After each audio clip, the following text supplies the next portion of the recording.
ಎಲ್ಲ ಆತ್ಮಜ್ಯೋತಿಗಳಿಗೂ ಸಾಷ್ಟಾಂಗ ಪ್ರಣಾಮ. ಸದ್ಗುರು ಶ್ರೀ ನರಸಿಂಹ ಪ್ರಭುಜಿಯವರಿಗೆ ಭಕ್ತಿಪೂರ್ವಕ ನಮನ.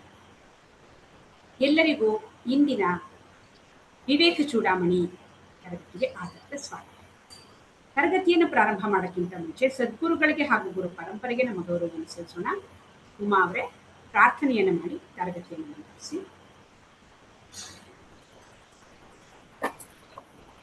ಸದ್ಗುರುವಿನ ಪಾದಕಮಲಗಳಿಗೆ ಸಾಷ್ಟಾಂಗ ಪ್ರಣಾಮಗಳು. ಎಲ್ಲ ಆತ್ಮಜ್ಯೋತಿಗಳಿಗೂ ಸಾಷ್ಟಾಂಗ ಪ್ರಣಾಮಗಳು. ಗುರುರ್ ಬ್ರಹ್ಮ ಗುರುರ್ ವಿಷ್ಣು ಗುರುರ್ದೇವೋ ಮಹೇಶ್ವರ ಗುರುರ್ ಸಾಕ್ಷಾತ್ ಪರಬ್ರಹ್ಮ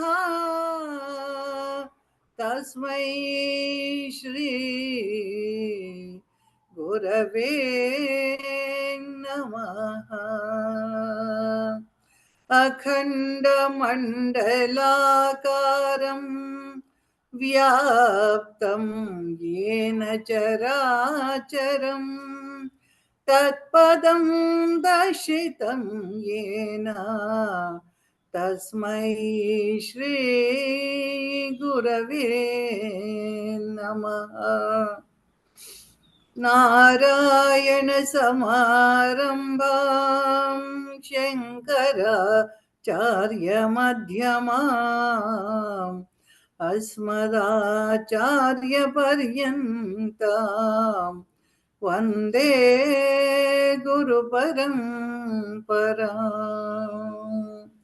ಸದಾಶಿವ ಸಮಾರಂಭಾಂ ಶಂಕರಾಚಾರ್ಯ ಮಧ್ಯಮಾಂ ಅಸ್ಮದಾಚಾರ್ಯ ಪರ್ಯಂತಾಂ ವಂದೇ ಗುರು ಪರಂಪರಾಂ. ಧ್ಯಾನ ಮೂಲಂ ಗುರೋರ್ಮೂರ್ತಿಃ ಪೂಜಾ ಮೂಲಂ ಗುರೋರ್ಪದಂ ಮಂತ್ರಮೂಲಂ ಗುರೋರ್ವಾಕ್ಯಂ ಮೋಕ್ಷಮೂಲಂ ಗುರೋರ್ಕೃಪಾ ಮೋಕ್ಷಮೂಲಂ ಗುರೋರ್ಕೃಪಾ.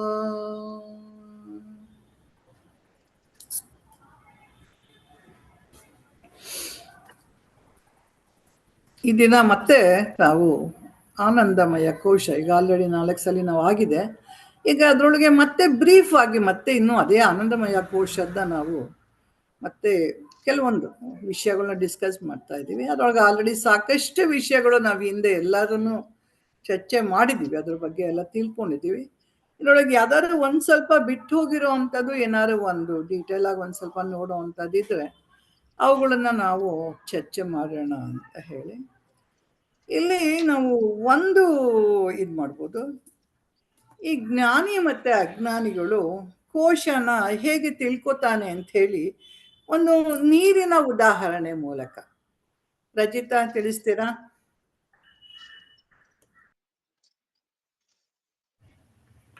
ಹಾ ಮೇಡಮ್. ಈ ಜ್ಞಾನಿ ಮತ್ತೆ ಅಜ್ಞಾನಿಗೆ ಅಜ್ಞಾನಿಯಲ್ಲಿ ನಾವು ನೀರು ಅಲೆಯಾಗಿ ಗುಳ್ಳೆಯಾಗಿ ನೊರೆಯಾಗಿ ಕಾಣುತ್ತೆ. ಆದ್ರೆ ಅದರ ನಿಜವಾದ ಸ್ವಸ್ವರೂಪ ನೀರೇ ಅನ್ನೋದ ಅರಿವು ಇರೋದಿಲ್ಲ ಅಜ್ಞಾನಿಗೆ. ಆದ್ರೆ ಜ್ಞಾನಿಗೆ ಸ್ವಸ್ವರೂಪದ ಬಗ್ಗೆ ಅರಿವಿರುತ್ತೆ. ಹೇಗೆ ಬಂಗಾರದ ಈಗ ನೀರು ಉದಾಹರಣೆ ತಗೊಂಡಾಗ ನೊರೆ ಗುಳ್ಳೆ ಎಲ್ಲ ನೀರೇ ಅನ್ನೋ ಒಂದು ಜ್ಞಾನ ಬಂದಾಗ ನಮ್ಗೆ ಅಲ್ಲಿ ದ್ವೈತ ಇರಲ್ಲ, ಅದ್ವೈತ ಬಂದಾಗ ಆಗ ನಮಗೆ ಮನಸ್ಸು ಶಾಂತವಾಗಿ ಇರೋಕ್ಕೆ ಸಹಾಯ ಆಗುತ್ತೆ. ಆದ್ರಿಂದ ನಮಗೆ ಮನಸ್ಸು ಶಾಂತ ಸ್ಥಿತಿಯಲ್ಲಿದ್ದಾಗ ನಮಗೆ ಆನಂದ ಸ್ವಸ್ವರೂಪ ಅನಂತ ಅನುಭವ ಆಗೋದಕ್ಕೆ ಸಹಾಯ ಆಗುತ್ತೆ. ಸೊ ನೀರಿನ ಉದಾಹರಣೆ ತುಂಬಾ ಚೆನ್ನಾಗಿದೆ. ಎಲ್ಲವೂ ಜ್ಞಾನಿಗೆ ಈ ಈ ಕೋಶ ಅದ್ ಬೇರೆ ಇದ್ ಬೇರೆ ಅಂತ ಯಾವುದೇ ಒಂದು ವ್ಯತ್ಯಾಸ ಇಲ್ಲ ಅವನಿಗೆ.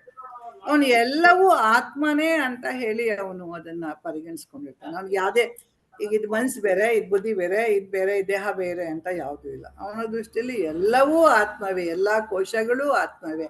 ಆ ಚೈತನ್ಯದಿಂದನೇ ಇವೆಲ್ಲ ಬೆಳಗ್ತಾ ಇರೋದು, ಇದರಿಂದ ಎಲ್ಲ ನಡೀತಾ ಇರೋದು ಅನ್ನೋದು ಅವನಿಗೆ ಸ್ಪಷ್ಟವಾಗಿ ಇರುತ್ತೆ. ಹಾಗಾಗಿ ಎಲ್ಲ ವ್ಯತ್ಯಾಸ ಇರಲ್ಲ, ಅವನಲ್ಲಿ ಯಾವ್ದು ದ್ವಂದ್ವತೆ ಇರಲ್ಲ. ಈ ದ್ವಂದ್ವ ಯಾವಾಗುತ್ತೆ, ನಾನು ಬೇರೆ ಮಾಡ್ಕೊಂಡಾಗ ದ್ವಂದ್ವ ಬರುತ್ತೆ. ಅದು ಬೇರೆ, ಭಗವಂತ ಬೇರೆ. ನಾವ್ ಹೇಳಿದೀವಲ್ಲ, ಜೀವ ಜಗತ್ತು ಈಶ್ವರ ಅಂತ ಬೇರೆ ಬೇರೆ ಮಾಡ್ಕೊಂಡಾಗ ಆಗ ದ್ವಂದ್ವಗಳು ಬರುತ್ತೆ.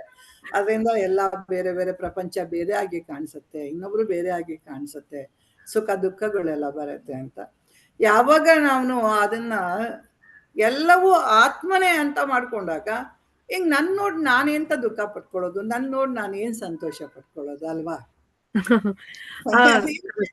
ಗೊತ್ತಾಗಲ್ಲ.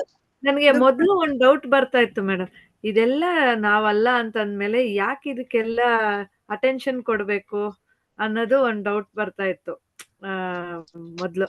ಯಾಕೆಂದ್ರೆ ದೇಹ ನಾನಲ್ಲ, ಮನಸ್ಸು ನಾನಲ್ಲ, ಬುದ್ಧಿ ನಾನಲ್ಲ, ಆದ್ರೆ ಅದೆಲ್ಲ ಯಾಕೆ ನಾವು ದೇಹಕ್ಕೆ ಅಷ್ಟೊಂದು ಇಂಪಾರ್ಟೆನ್ಸ್ ಕೊಡ್ಬೇಕು ಆ ಗೊತ್ತಲ್ವಾ ಅನ್ನೋ ಒಂದ್. ಬಟ್ ಅದು ಅರ್ಧ ಬೆಂದ ಮಡಕೆ ಅಂತ ಮತ್ತೆ ಗೊತ್ತಾಯ್ತು ಈ ವಿವೇಕ ಚೂಡಾಮಣಿ ಇದು ಸೆಷನ್ ಮಾಡ್ತಾ. ಸೊ ಅನಾತ್ಮ ಆತ್ಮದ ಬಗ್ಗೆ ನಮ್ಗೆ ತಿಳಿಸ್ತಾ ಬಂದ್ರಲ್ಲ. ಸೊ ಈ ಕೋಶಗಳು ಕೂಡ ಆತ್ಮನೇ ಅಂತ ಒಂದೊಂದೇ ನಮ್ಗೆ ಹೇಳ್ತಾ ಬಂದ್ರಲ್ಲ, ಆದ್ರಿಂದ ಸ್ವಲ್ಪ ಕ್ಲಾರಿಟಿ ಬಂತು. ಅಂದ್ರೆ ಫಸ್ಟ್ ನಮ್ಗೆ ಇದು ಒಂದು ವಿವೇಕ ಬರ್ಲಿಕ್ಕೆ ಆತ್ಮ ಮತ್ತೆ ಅನಾತ್ಮನ ಬೇರೆ ಮಾಡಿ ಅಂತಾರೆ. ವಿವೇಕ ಅಂದ್ರೆ ಜ್ಞಾನ. ಹೌದು. ನನಗೆ ಅದು ಸ್ಪಷ್ಟತೆ ಬಂದಾಗ, ಅಲ್ಲಿವರೆಗೂ ನನ್ನಲ್ಲಿ ಏನಾಗಿದೆ, ನಮ್ಗೊಂದು ಅಜ್ಞಾನ ಇದೆ ಅಂತ ನಮ್ಮಲ್ಲಿ ಹೇಳ್ತಾ ಇದ್ದಾರೆ. ಈ ಹುಟ್ಟೆ ಅಜ್ಞಾನದಿಂದ ಆಗಿರೋದು ಅನ್ನೋದನ್ನ ನಮ್ಗೆ ಪ್ರತಿ ಸಲ ಹೇಳ್ಕೊಂಡು ಬಂದಿದ್ದಾರೆ. ಹಿಂಗ್ ಪೂರ್ಣ ಜ್ಞಾನ ಬಂದಾಗ ಈ ಅಜ್ಞಾನ ಅನ್ನೋ ಪದನೇ ಇಲ್ಲ, ಅದರೊಳಗೆ ಅಜ್ಞಾನ ಅನ್ನೋದು ಇಲ್ವೇ ಇಲ್ಲ. ನಾವು ಇವಾಗ ಈ ಪ್ರಾರಂಭದಲ್ಲಿ ಅದನ್ನ ನಾವು ಅವೆಲ್ಲ ಬೇಕಾಗಿದೆ ನಮ್ಗೆ ಈ ಬೋಧ ಸೌಕರ್ಯಕ್ಕೆ. ಯಾಕೆಂದ್ರೆ ನಮ್ಮದ ಈ ತಿಳುವಳಿಕೆ ಏನಿದೆ, ಆ ತಿಳುವಳಿಕೆನ ಹೋಗ್ಲಾಡ್ಸ್ಕೋಬೇಕಾಗಿದೆ. ಆ ಬೋಧ ಸೌಕರ್ಯಕ್ಕೆ ಏನ್ ಮಾಡಿದ್ದಾರೆ, ಇದನ್ನ ಸಪ್ರೇಟ್ ಮಾಡಿ ಹೇಳ್ತಾ ಇದ್ದಾರೆ. ಆ ನಂತರ ಏನ್ ಮಾಡ್ತಾರೆ, ಅದು ಯಾವುದು ಬೇರೆ ಇಲ್ಲ, ಎಲ್ಲವೂ ಆತ್ಮನಿಂದಾನೇ ಬರೋವಂಥದ್ದು, ಕಾಣೋವಂಥದ್ದು ಅನ್ನೋದು ತಂದ್ಬಿಡ್ತಾರೆ. ಯಾಕೆಂದ್ರೆ ಎಲ್ಲದಕ್ಕೂ ಚೈತನ್ಯ ಕೊಟ್ಟಿರೋದೇ ಅದು. ಆ ಚೈತನ್ಯನೇ ಇಲ್ಲದೆ ಇದ್ರೆ, ಆ ಅರಿವೇ ಇಲ್ಲ ಅಂತಂದ್ರೆ ನಾವ್ ಏನು ಇಲ್ಲ ಅಂತಾನೆ ಅರ್ಥ.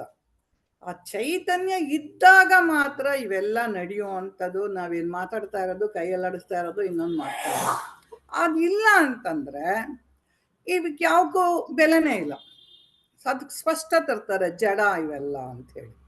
ಆ ಚೈತನ್ಯ ಬಂದರೆ ಮಾತ್ರ ಅದರಿಂದ ಇವೆಲ್ಲ ಕೆಲಸ ಮಾಡೋದು. ಇಲ್ಲ ಅಂದ್ರೆ ಇಲ್ಲ ಅಂದ್ರೆ ಈ ಅನಾತ್ಮಗಳನ್ನ ಮತ್ತೆ ಫಸ್ಟ್ ಹೇಳ್ತಾ ಬರ್ತಾರೆ. ಅನಾತ್ಮಕ್ಕೆ ಆತ್ಮದ ಸಪೋರ್ಟ್ ಬೇಕು. ಅದನ್ನ ಆ ಚೈತನ್ಯದ ಒಂದು ಇದರಿಂದ ಇವೆಲ್ಲ ಕೆಲಸ ಮಾಡುತ್ತೆ.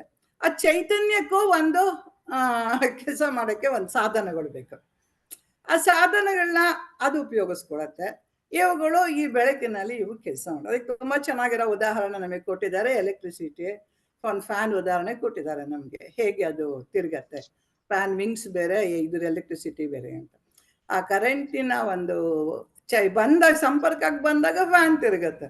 ಆ ಸಂಪರ್ಕ ಇಲ್ಲ ಅಂದ್ರೆ ಹಾಗೆ ಇರ್ತೀವಿ. ನಾವು ಸ್ವಿಚ್ ಹಾಕ್ಲಿಲ್ಲ ಅಂದ್ರೆ ಈ ಫ್ಯಾನ್ ನಮ್ಮನೇಲಿ ಹಾಗೆ ಕೂತಿರೋದು. ಆ ಸ್ವಿಚ್ ಹಾಕಿದ್ರೆ ಮಾತ್ರ ಅದು ತಿರುಗತ್ತೆ ಹಾಗೆ. ಅಥವಾ ಇದು ಫ್ಯಾನ್ ಇಲ್ದಲೇನೆ ಬರೀ ಎಲೆಕ್ಟ್ರಿಸಿಟಿ ಇದ್ರೆ ಫ್ಯಾನ್ ಸಾಧ್ಯನಾ? ಏನಾದ್ರು ಅದಕ್ಕೆ ಬೆಳಕು ಗಾಳಿ ಕೊಡಕ್ ಸಾಧ್ಯನಾ? ಇಲ್ಲ. ಅವೆರಡರ ಕಾಂಬಿನೇಷನ್ ಇದ್ರೆ ಮಾತ್ರ ಮುಂದೆ ನಡೆಯುವಂಥದ್ದು. ಹಾಗಾಗಿ ಈ ಅಸ್ತಿತ್ವನೂ ಬೇಕು, ಇದಕ್ಕೆ ಏನು ಹೇಳ್ತಾರೆ, ಇರುವೂನು ಬೇಕು, ಎರಡೂ ಬೇಕು. ಅರಿವು ಬೇಕು. ಆ ಅರಿವು ಮತ್ತೆ ಇರುವಿನಲ್ಲಿ ನಡೆಯುವಂತ ಎಲ್ಲಾ ಕ್ರಿಯೆಗಳು ಅದು ಆನಂದ ಅಂತ ಹೇಳಿ ನಮ್ಮಲ್ಲಿ ಕೊನೆಗೆ ಅದು ಇಂದ ಮುಂದೆ ಮುಂದೆ ಮುಂದೆ ಬರ್ತಾ ಇರ್ತೀವಿ.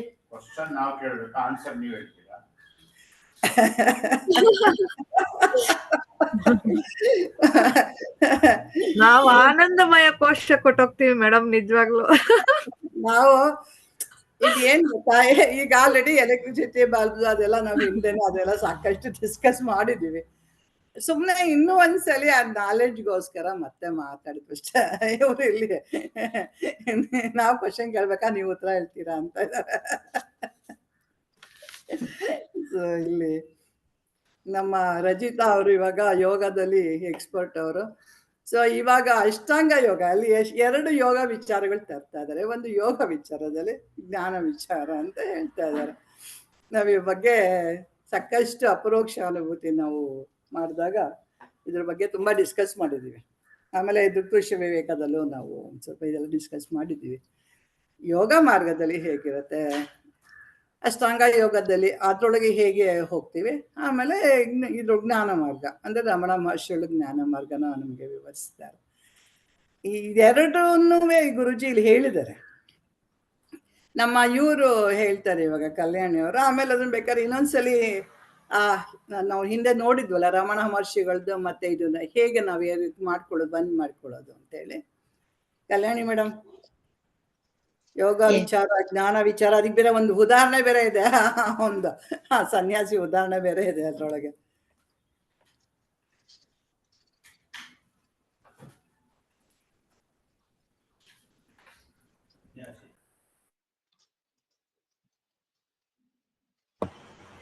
ಸನ್ಯಾಸಿ ಉದಾಹರಣೆ ಅಂತೂ ಎಷ್ಟು ಸರ್ತಿ ಕೇಳಿದೀವಿ ಅಂದ್ರೆ ನಮ್ ಕನಸಲ್ಲಿ ತುಂಬಾ ಸರಿ, ತುಂಬಾ ಚೆನ್ನಾಗಿದೆ ಅದು. ಏನು ಕ್ವಶನ್ ಹೇಳಿ. ಕ್ವಶನ್ ಅಂದ್ರೆ ಈಗ ಯೋಗ ವಿಚಾರ ಮತ್ತೆ ಜ್ಞಾನ ವಿಚಾರದಲ್ಲಿ ತಂದು ಒಂದು ಉದಾಹರಣೆ ಕೊಟ್ಟಿದ್ದಾರೆ. ಅವನೊಬ್ಬ ಸನ್ಯಾಸಿದು ನೀರ್ ತಗೊಂಡ್ ಬಾ ಅಂತ ಹೇಳೋದು. ಆ ಉದಾಹರಣೆ ಸಮೇತ ಹೇಳ್ಬಿಡಿ ಎಲ್ಲದು ನೀವು ಅದನ್ನ. ಅದೇ ಧ್ಯಾನ ಮಾಡಕ್ಕೆ ಈಗ ಸಾಧಕರೆಲ್ಲ ಅದೇ ಉಸಿರಾಟದ ಮೂಲಕ ಯೋಚನೆಗಳನ್ನು ಸ್ಟಾಪ್ ಮಾಡ್ತಾರೆ ಅವರು. ಅದಕ್ಕೆ ನಿರ್ವಿಕಲ್ಪ ಸಮಾಧಿ ಅಂತ ಹೇಳ್ತಾರೆ. ಅದೇ ತಾನೇ ರೀ? ಕರೆಕ್ಟ್ ಕರೆಕ್ಟ್ ಕರೆಕ್ಟ್, ಅದೇ ಕರೆಕ್ಟ್. ಅವಾಗ ನಿರ್ವಿಕಲ್ಪ ಸಮಾಧಿ ಅಂದ್ರೆ ಇದು ಯಾವ ಯೋಚನೆಗಳು ಇಲ್ಲ ಅಂತ. ಆದ್ರೆ ವೇದಾಂತ ನಿರ್ವಿಕಲ್ಪ ಸ್ಥಿತಿ ಅಲ್ಲ. ವೇದಾಂತದಲ್ಲಿ ನಿರ್ವಿಕಲ್ಪ ಸಮಾಧಿ ಅನ್ನೋದು ಮನಸ್ಸಿನ ಸ್ಥಿತಿನೇ ಅದು. ಈಗ ವೇದಾಂತ ಅನ್ನೋದು ನಿರ್ವಿಕಲ್ಪ ಜ್ಞಾನ. ನಾನು ಶುದ್ಧ ಚೈತನ್ಯ, ನಾನು ಆತ್ಮ ಅಂತ, ನಾನು ನಿರ್ವಿಕಲ್ಪ ಅನ್ನೋ ಸ್ವರೂಪ ಜ್ಞಾನನೇ ವೇದಾಂತ. ನಿರ್ವಿಕಲ್ಪ ಸ್ಥಿತಿ ಮನಸ್ಸಿನ ಸ್ಥಿತಿ ಅದು. ಈ ಮನಸ್ಸಿನ ಸ್ಥಿತಿ ಅದು 1 ಗಂಟೆ ಕಾಲ ನಾವು ಯೋಚನಾರಹಿತವಾಗಿ ಮಾಡುವುದೇ ನಿರ್ವಿಕಲ್ಪ ಸ್ಥಿತಿ ಅದು. ಅಂದ್ರೆ ಆತ್ಮಜ್ಞಾನ ಸ್ಥಿತಿ ಸದಾ ಕಾಲ ಇರುತ್ತೆ. ನಾನು ಶುದ್ಧ ಚೈತನ್ಯ ಅಂತ ಆತ್ಮಜ್ಞಾನ ಸ್ಥಿತಿ ಯಾವಾಗ್ಲೂ ಇರುತ್ತೆ. ಅದಕ್ಕೆ ಸಹಜ ಸಮಾಧಿ ಅಂತ ಹೇಳ್ತಾರೆ. ಈಗ ನಿರ್ವಿಕಲ್ಪ ಸಮಾಧಿಗೂ ಸಹಜ ಸಮಾಧಿಗೂ ವ್ಯತ್ಯಾಸ ಇದೆ.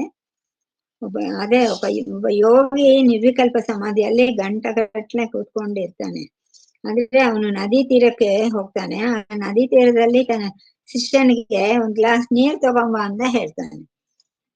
ಆ ಶಿಷ್ಯ ನೀರ್ ತರಕ್ ಹೋಗಿರುವಾಗ ನದಿಯ ನೀರೆಲ್ಲ ಯೋಗಿಯನ್ನು ಮುಚ್ಕೊಂಡ್ಬಿಟ್ಟಿದೆ. ಯೋಗಿ ಮುನ್ಗೋಗ್ತಾನೆ, ಆ ಮರಳಲ್ಲಿ ಮುನ್ಗೋಗ್ತಾನೆ. ಆವಾಗ ಜನ ಎಲ್ಲರೂ ಬಂದು 1 ವಾರ ನಂತರ ಆ ಯೋಗಿಯನ್ನು ತೆಗಿತಾರೆ ಮರಳಿಂದ. ಆ ಮರಳನ್ನು ತೆಗೆದುಕೊಳ್ಳೆ ಆ ಯೋಗಿ ಶಿಷ್ಯನ ನೀರೆಲ್ಲಿ ಅಂತ ಕೇಳ್ತಾನೆ. ಅಂದ್ರೆ ಅವನಿಗೆ ನಿರ್ವಿಕಲ್ಪ ಸಮಾಧಿಯಲ್ಲಿ ಯಾವ ಜ್ಞಾನ ಬಂದಿಲ್ಲ ಅಂತ. ಮುಂಚೆ ಇರುವ ವಾಸನೆ ಅವನಲ್ಲಿ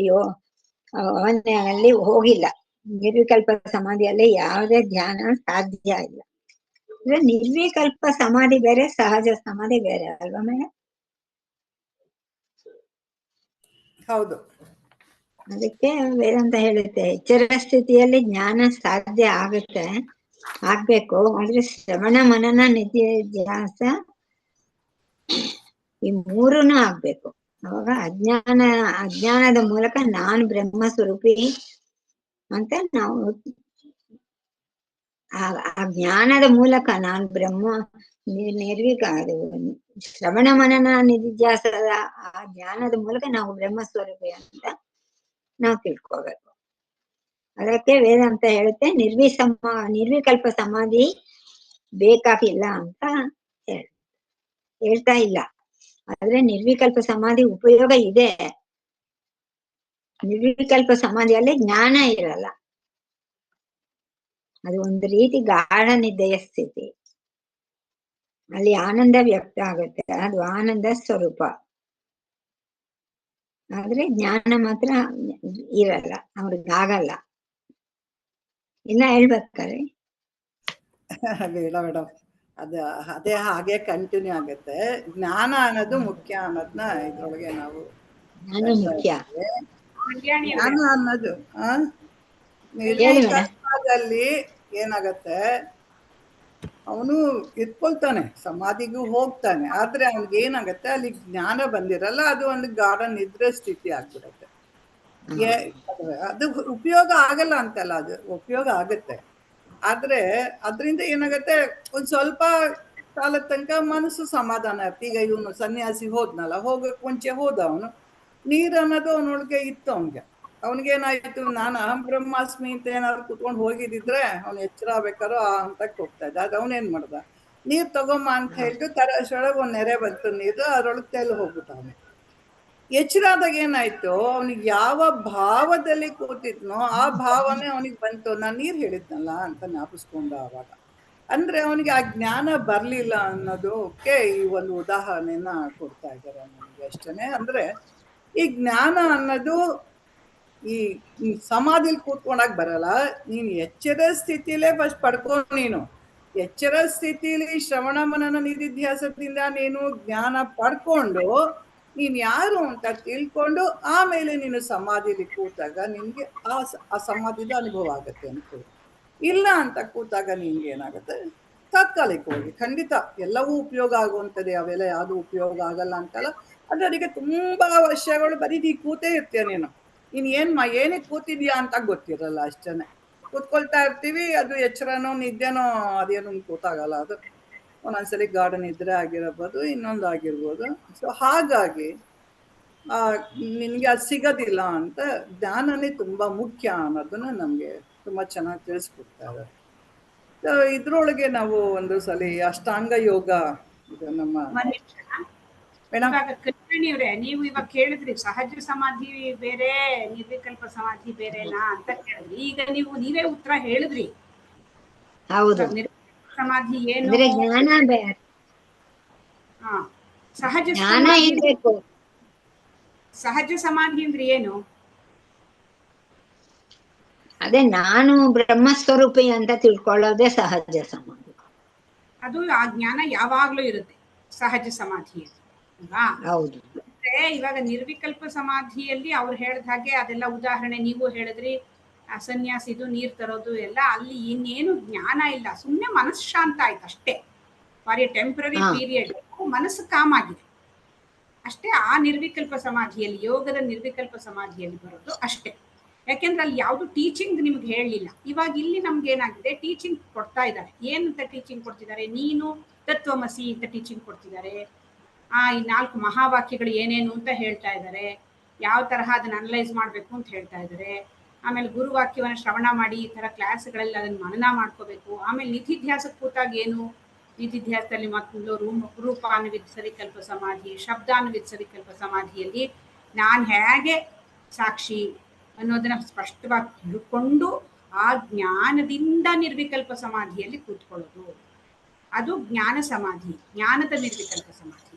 ಈ ನಿರ್ವಿಕಲ್ಪ ಸಮಾಧಿ ಅಂದ್ರೆ ಯೋಗದ ನಿರ್ವಿಕಲ್ಪ ಸಮಾಧಿಯಲ್ಲಿ ಸುಮ್ಮನೆ ಉಸಿರಾಟ ಗಮನಿಸಿದಾಗ ಮನಸ್ಸು ಶಾಂತ ಆಗುತ್ತೆ, ಸುಮ್ಮನೆ ಸ್ವಲ್ಪ ಕೂತ್ಕೊಳ್ಳೋದು ಎದ್ದು ಹಂಗಾಗತ್ತೆ. ಇಲ್ಲಿ ಜ್ಞಾನ ಬರಲ್ಲ, ಅಲ್ಲಿ ಜ್ಞಾನ ಬಂದಿರುತ್ತೆ. ಹಾಗೆ ನಿಮಗೆ ಜ್ಞಾನ ಬಂದು ನಿಮ್ಮ ಜ್ಞಾನದಲ್ಲೇ ಸ್ಪಷ್ಟತೆ ಬಂದು ಅದರಲ್ಲೇ ನೆಲೆ ನಿಂತಾಗೇನಾಗುತ್ತೆ, ಆವಾಗ ಸಹಜ ಸಮಾಧಿ ಆಗುತ್ತೆ. ಒಂದೇ ಸರ್ತಿಗೆ ಸಹಜ ಸಮಾಧಿ ಆಗ್ಬಿಡಲ್ಲ. ಇವಾಗ ನಮ್ಗಿನ್ನೂ ಸಹಜ ಸಮಾಧಿಯಲ್ಲಿ ಇಲ್ಲ, ನಾವಿನ್ನೂ ಕೇಳ್ಕೊಳ್ತಾ ಇದ್ದೀವಿ, ಮನನ ಮಾಡ್ತಾ ಇದ್ದೀವಿ, ನಿಧಿಧ್ಯಾಸ ಮಾಡ್ತಾ ಇದ್ದೀವಿ. ಇನ್ನೂ ನಮ್ಗೆ ಕಾತ್ಯಾಯನಿ ಅಂತ, ನಿಮ್ಗೆ ಕಲ್ಯಾಣಿ ಅಂತ ಭಾವನೆ ಇದ್ದೇ ನಮ್ಗೆ. ಆದ್ರೆ ಸಹಜ ಸಮಾಧಿಯಲ್ಲಿ ಜ್ಞಾನಿಗೆ ನಾನು ಶುದ್ಧವಾದ ಅರಿವು ಅನ್ನೋ ಜ್ಞಾನ ಯಾವಾಗ್ಲೂ, ನನಗೆ ಹೆಂಗ್ ಕಾತ್ಯಾಯನಿ ಅನ್ನೋದು ಯಾವಾಗ್ಲೂ ಸ್ಪಷ್ಟ ಇರುತ್ತೆ, ಅವನಿಗೆ ಹಂಗ ಅದು ಜ್ಞಾನ ಸ್ಪಷ್ಟ ಇರುತ್ತೆ, ನಾನು ಶುದ್ಧವಾದ ಅರಿವು. ಹಾಗಂತ ಅವನಿಗೆ ಆ ಹೆಸರು ಮರ್ತೋಗಿರಲ್ಲ, ತನ್ನ ಹೆಸರು ಲೆಕ್ಕ ಇರುತ್ತೆ, ವ್ಯವಹಾರಕ್ಕೆ ಉಪಯೋಗಿಸ್ತಾನ ಅವನು.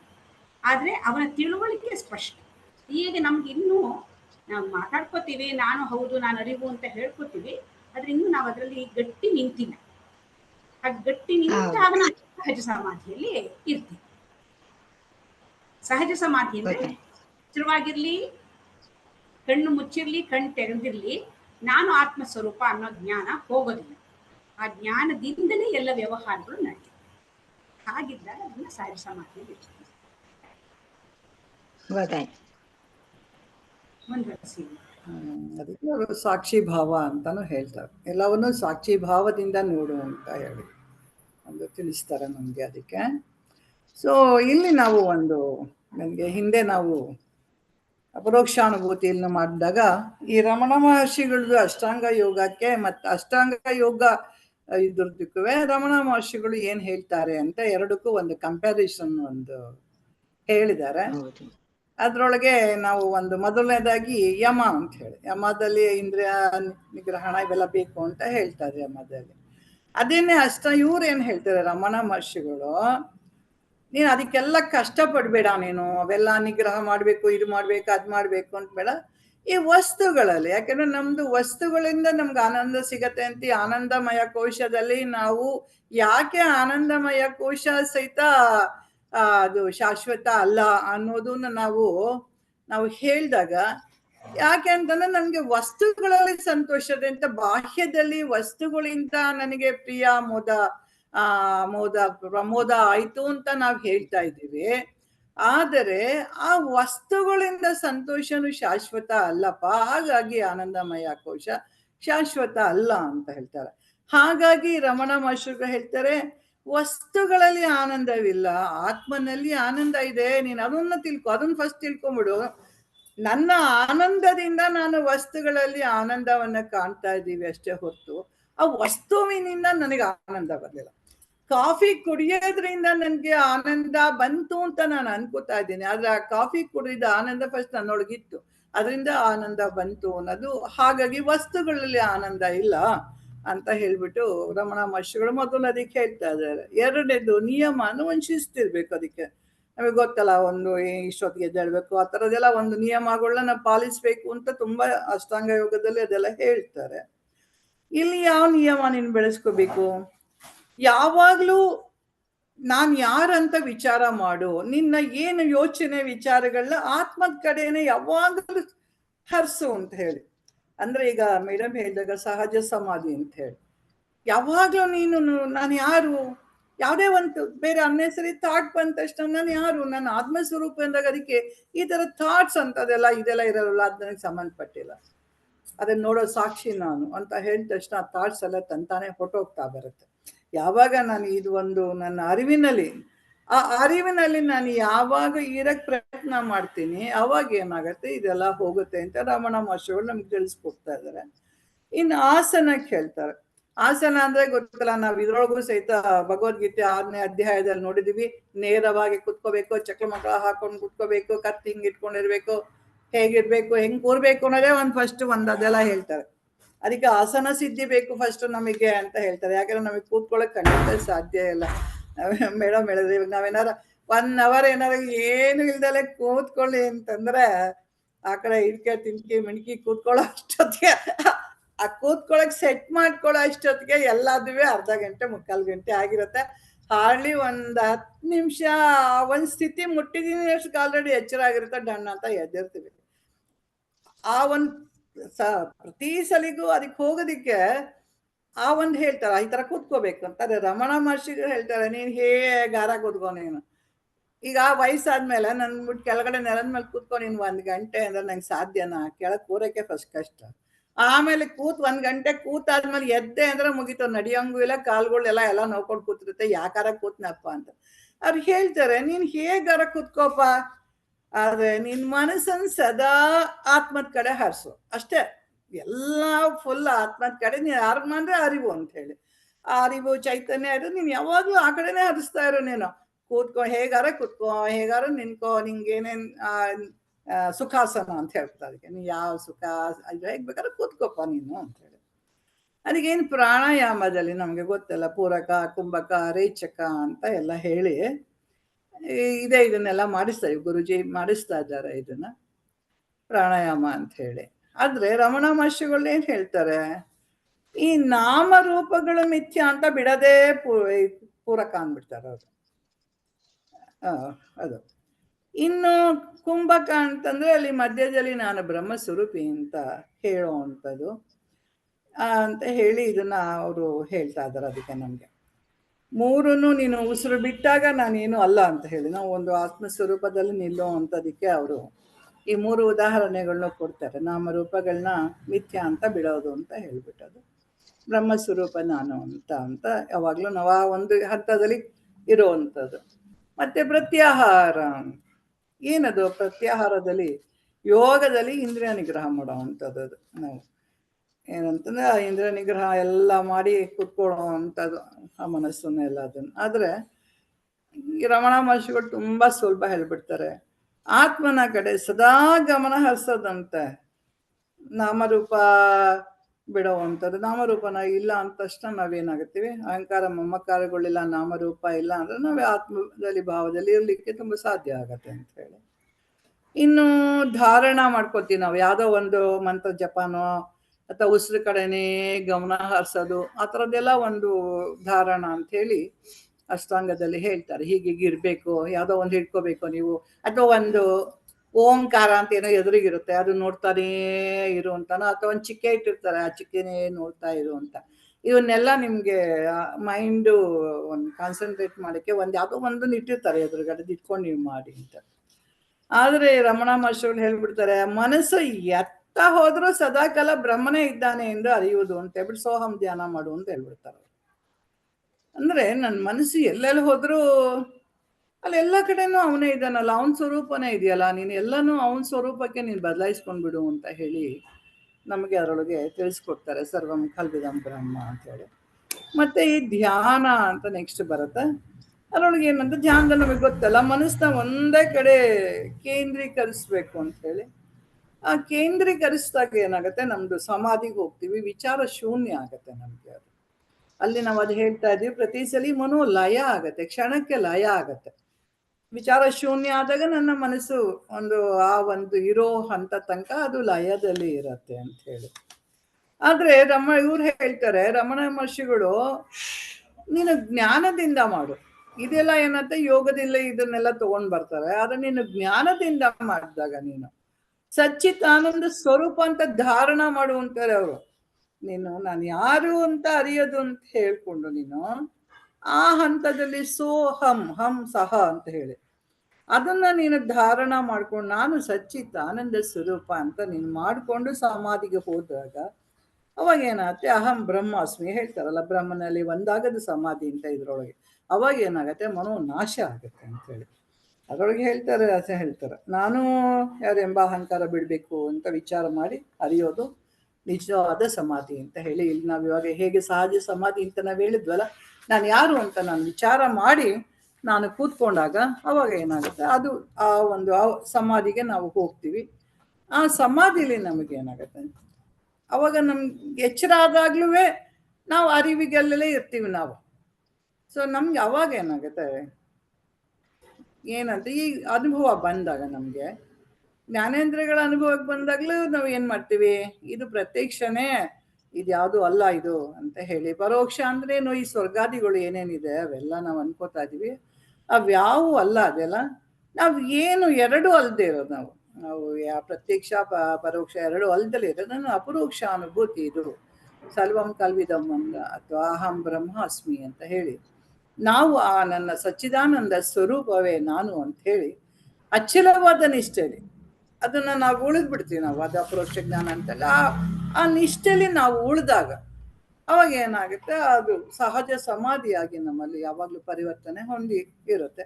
ಹಾಗಾಗಿ ಅವನು ಜ್ಞಾನಿಗೆ ಬೇರೆ ಇದು ಬೇರೆ ಅದು ಬೇರೆ ಅಂತ ಯಾವೇ ಒಂದು ಇಲ್ಲ ಅನ್ನೋದನ್ನ ಈ ಇದ್ರೊಳಗೆ ನಾವು ತಿಳ್ಕೊಳ್ತಾ ಇದ್ದೀವಿ. ನಾವು ಅದನ್ನ ಯೋಗದಲ್ಲಿ ನಂಗೆ ಅದು ತುಂಬಾ ಇಷ್ಟ ಆಗಿತ್ತು. ಅದು ಹಿಂದೆ ಇದ್ರ ಬಗ್ಗೆ ಡಿಸ್ಕಸ್ ಮಾಡಿದಾಗ ನನ್ಗೆ ಅದ್ ಪಾಯಿಂಟ್ ಬಂದ ತಕ್ಷಣ ಅಲ್ಲಿ ಹೋಗುತ್ತೆ ನಂದು ಮೆಮೊರಿ. ಏನೆಲ್ಲ ಕಂಪ್ಯೂಟರ್ ಆನ್ ಮಾಡಿದ್ರೆ ಎಲ್ಲೆಲ್ಲ ಪ್ರೋಗ್ರಾಮ್ಗಳೆಲ್ಲ ಮಾಡಿಟ್ಟಿದಂಗೆ ಅದ್ ಜ್ಞಾಪಕ ಬರುತ್ತೆ. ಅಲ್ಲಿ ಇಷ್ಟು ಚೆನ್ನಾಗಿ ಡಿಸ್ಕಸ್ ಮಾಡಿದ್ವಲ್ಲ ಈ ವಿಷಯದಲ್ಲಿ ನಾವು ಅಂತ ಹೇಳ್ಬಿಟ್ಟು ಇಮ್ಮಿಡಿಯೇಟ್ ಆಗಿ ಓದ್ಕೊಂಡ್ಬರ್ತೀನಿ. ಅದನ್ನ ಎಲ್ಲ ಜುಪಾನೆ ಕಟ್ಟಿ ಕಟ್ಟಿ ಇಟ್ಟಿರ್ತೀನಿ. ಸಪ್ರೇಟ್ ಫೋಲ್ಡರ್ ಮಾಡಿ ಕಟ್ಟಿಟ್ಟಿದ್ದೀನಿ ನಾನು. ಅದನ್ನ ಎತ್ಕೊಂಡ್ಬರ್ತೇನೆ ಹೋಗಿ. ಇದು ಬೇಕಾ ಸಿಗತ್ತೆ ನಿಮ್ಮ ತಲೆಯಲ್ಲಿ ಬರೀ ಇಂಥ ಹಿಂಗೆ ಇರುತ್ತೆ ಅಂತ ಒಂದು ಇದು ಸಹಿತ ಇರುತ್ತೆ. ಎತ್ಕೊಂಡ್ಬಂದು ಸುಮ್ಮನೆ ನಿಮ್ಮ ಮುಂದೆ ನಾನು ಹೇಳಿದೆ ಇವಾಗ. ಚೆನ್ನಾಗಿದೆ ಮೇಡಮ್, ಅದು ಪಾಯಿಂಟ್ಸ್ ತುಂಬಾ ಚೆನ್ನಾಗಿತ್ತು. ಪ್ರತ್ಯಾಹಾರ, ಧಾರಣ, ಧ್ಯಾನ, ಸಮಾಧಿ ಹಿಂದೆಲ್ಲ ಡಿಸ್ಕಸ್ ಮಾಡಿದ್ದೀವಿ ರಚಿತಾ. ಇದೆಲ್ಲ ನೀವು ಎಲ್ಲ ಹೇಳಿದ್ದೀರಾ, ಸಮಾಧಿ 3 ಹಂತಗಳು ಎಲ್ಲ ಡಿಸ್ಕಸ್ ಮಾಡ್ಬಿಟ್ಟಿದ್ದೀವಿ. ಪತಂಜಲಿ ಯೋಗ ಅದು ಅಷ್ಟಾಂಗ ಯೋಗ ಅಂತ ಮಾಡಿದ್ವಿ. ಇದು ರಮಣ ಮಹರ್ಷಿ ಅವರದ್ದು ಜ್ಞಾನ ಯೋಗ. ಕಂಪ್ಯಾರಿಸನ್ ಮಾಡಿ ಇನ್ನೂ ಡೀಟೇಲ್ ಆಗಿದೆ. ನಾನು ತೆಗಿಲಿಲ್ಲ, ಬ್ರೀಫ್ ಆಗಿರೋದು ಹೇಳಿದೆ. ಇನ್ನೂ ಡೀಟೇಲ್ ಆಗಿರೋದು ಇದೆ ಅಲ್ಲಿ ನಾನು ಬರ್ಕೊಂಡಿರೋದ್ರೊಳಗೆ. ಅದು ಕಂಪ್ಯಾರಿಸನ್ ಮಾಡಿ ಮಾಡಿದ್ವಿ. ಚೆನ್ನಾಗಿತ್ತು ಅದು. ಅಪರೋಕ್ಷ ಅನುಭೂತಿ ಎಕ್ಸಲೆಂಟ್ ಆಯ್ತು. ದುಃಖ ವಿವೇಕ, ಅಪರೋಕ್ಷ ಅನುಭೂತಿ ಎಲ್ಲದು ಭಗವದ್ಗೀತೆ ಒಂದಕ್ಕಿನ ಒಂದು ತುಂಬಾ ಅವಾಗ ಇದ್ದಿದ್ದು ಅದು ತುಂಬಾ ಚೆನ್ನಾಗಿತ್ತು ನಮ್ಗೆ. ಅದು ಯಾವಾಗ್ಲೂ ಅದು ಒಂದು ಸುಮ್ಮನೆ ಜಸ್ಟ್ ಹಿಂಗ ಅಂದ್ರೆ ಸಾಕು, ಇದಿಷ್ಟು ಇದಂತ ಬಂದು ನಿಂತ್ಕೊಂಡ್ಬಿಟ್ಟಿರೋದು. ಅದೇನೋ ಒಂದೇ ನಡೀತಾ ಇದೆ. ಈಗ ನೆಕ್ಸ್ಟ್ ನಾವು ಮುಂದೆ ಹೋಗಿದ್ದೀವಿ. ನಾವು ಬೇಕಾ ಸಹಜ ಸಮಾಧಿ, ಸಚ್ಚಿದಾನಂದ ಸ್ವರೂಪ ಅಂತ ಎಲ್ಲ ನಮ್ಮ ಸ್ಥಿತಿ ಅಂತ ನಾವೆಲ್ಲ ತಿಳ್ಕೊಂಡಿದ್ದೀವಿ. ಮುಂದೆ ಗುರುಜಿ ಒಂದು ಹೇಳ್ತಾರೆ, ಇದು ಜೀವಾತ್ಮ ಇವೆಲ್ಲ ಒಂದು ಗುರುಜಿ ಎಕ್ಸ್ಪ್ಲೈನ್ ಮಾಡಿದ್ದಾರೆ. ಅದನ್ನ ಇವಾಗ ಮೂರ್ತಿಗಳು ಹೇಳ್ಬೇಕು.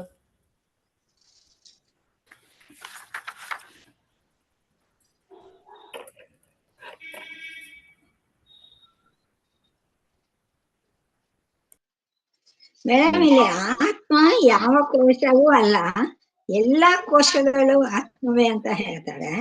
ಆಮೇಲೆ ಯಾವ ಕೋಶ ನಾನಲ್ಲ ಅಂತ ಹೇಳ್ತಾರಲ್ವ, ಅಂದ್ರೆ ಏನದು? ಆತ್ಮ ಎಲ್ಲಾ ಕೋಶಗಳು ಅಲ್ಲ, ಆದ್ರೆ ಎಲ್ಲಾ ಕೋಶಗಳು ಆತ್ಮವೇ. ಆತ್ಮ ಆದ್ರೆ ನಾನು ಯಾವ ಕೋಶ ಅಲ್ಲ ಅಂತಾನು ಹೇಳ. ಅದೇನು ಅಂದ್ರೆ ನಾನು ಅಂದ್ರೆ ಆತ್ಮನೇ. ಅದೇ ಆತ್ಮ ಫಸ್ಟ್ಗೆ ಅಲ್ಲ ಅಲ್ಲ ಅಂತ ಅನ್ಕೊಂಡು ಹೋಗ್ಬೇಕು. ಫಸ್ಟ್ ಹೇಳಿದ್ರಿ ನೋಡಿ, ಅಂದ್ರೆ ಇವಾಗ ನಮ್ಗೇನು ಗೊತ್ತ, ಇವಾಗ ಕಲ್ಯಾಣಿ ಅಂತಂದ್ರೆ ಈ ದೇಹಾನೇ ಅಂತ ಒಂದು ಗಟ್ಟಿ ಭಾವನೆ ಇರುತ್ತೆ. ಹೇಳ್ತಾ ಇದಾರಲ್ಲ, ಅಲ್ಲ ಅವ್ರೇನು ಮಾತಾಡ್ತಾ ಇದಾರಲ್ಲೇ. ಅದೇ ಒಂದ್ ನಿಮಿಷ ಕಲ್ಯಾಣಿ ಅವ್ರಿಗೆ ಹೇಳ್ಬಿಡ್ತೀನಿ, ಆಮೇಲೆ ಶ್ರೀನಿವಾಸ ಮೂರ್ತಿ ಮಾತಾಡಲ್ಲ. ಇಲ್ಲ ಸ್ವಲ್ಪ ಇರಿ ಮೂರ್ತಿ. ನಿನ್ನೆ ಕೇಳಿದ್ದಲ್ವ ನೀನು? ಹೌದು, ನಿಮ್ಮನ್ನೇ ಕೇಳಿದ್ದಾರೆ. ಅದ್ರ ಮಧ್ಯದಲ್ಲಿ ಕಲ್ಯಾಣಿಯವರು ಒಂದ್ ಪ್ರಶ್ನೆ ಕೇಳಿದ್ರು ನನ್ನ, ಅದಕ್ಕೋಸ್ಕರ ಅದಕ್ಕೆ ಉತ್ತರ ಕೊಡ್ತಾರೆ. ಆಮೇಲೆ ನೀವು ಉಮಾ ಅವ್ರು ಕೇಳಿದ ಪ್ರಶ್ನೆಗೆ ನೀವು ಉತ್ತರ ಕೊಡ್ತಾರೆ.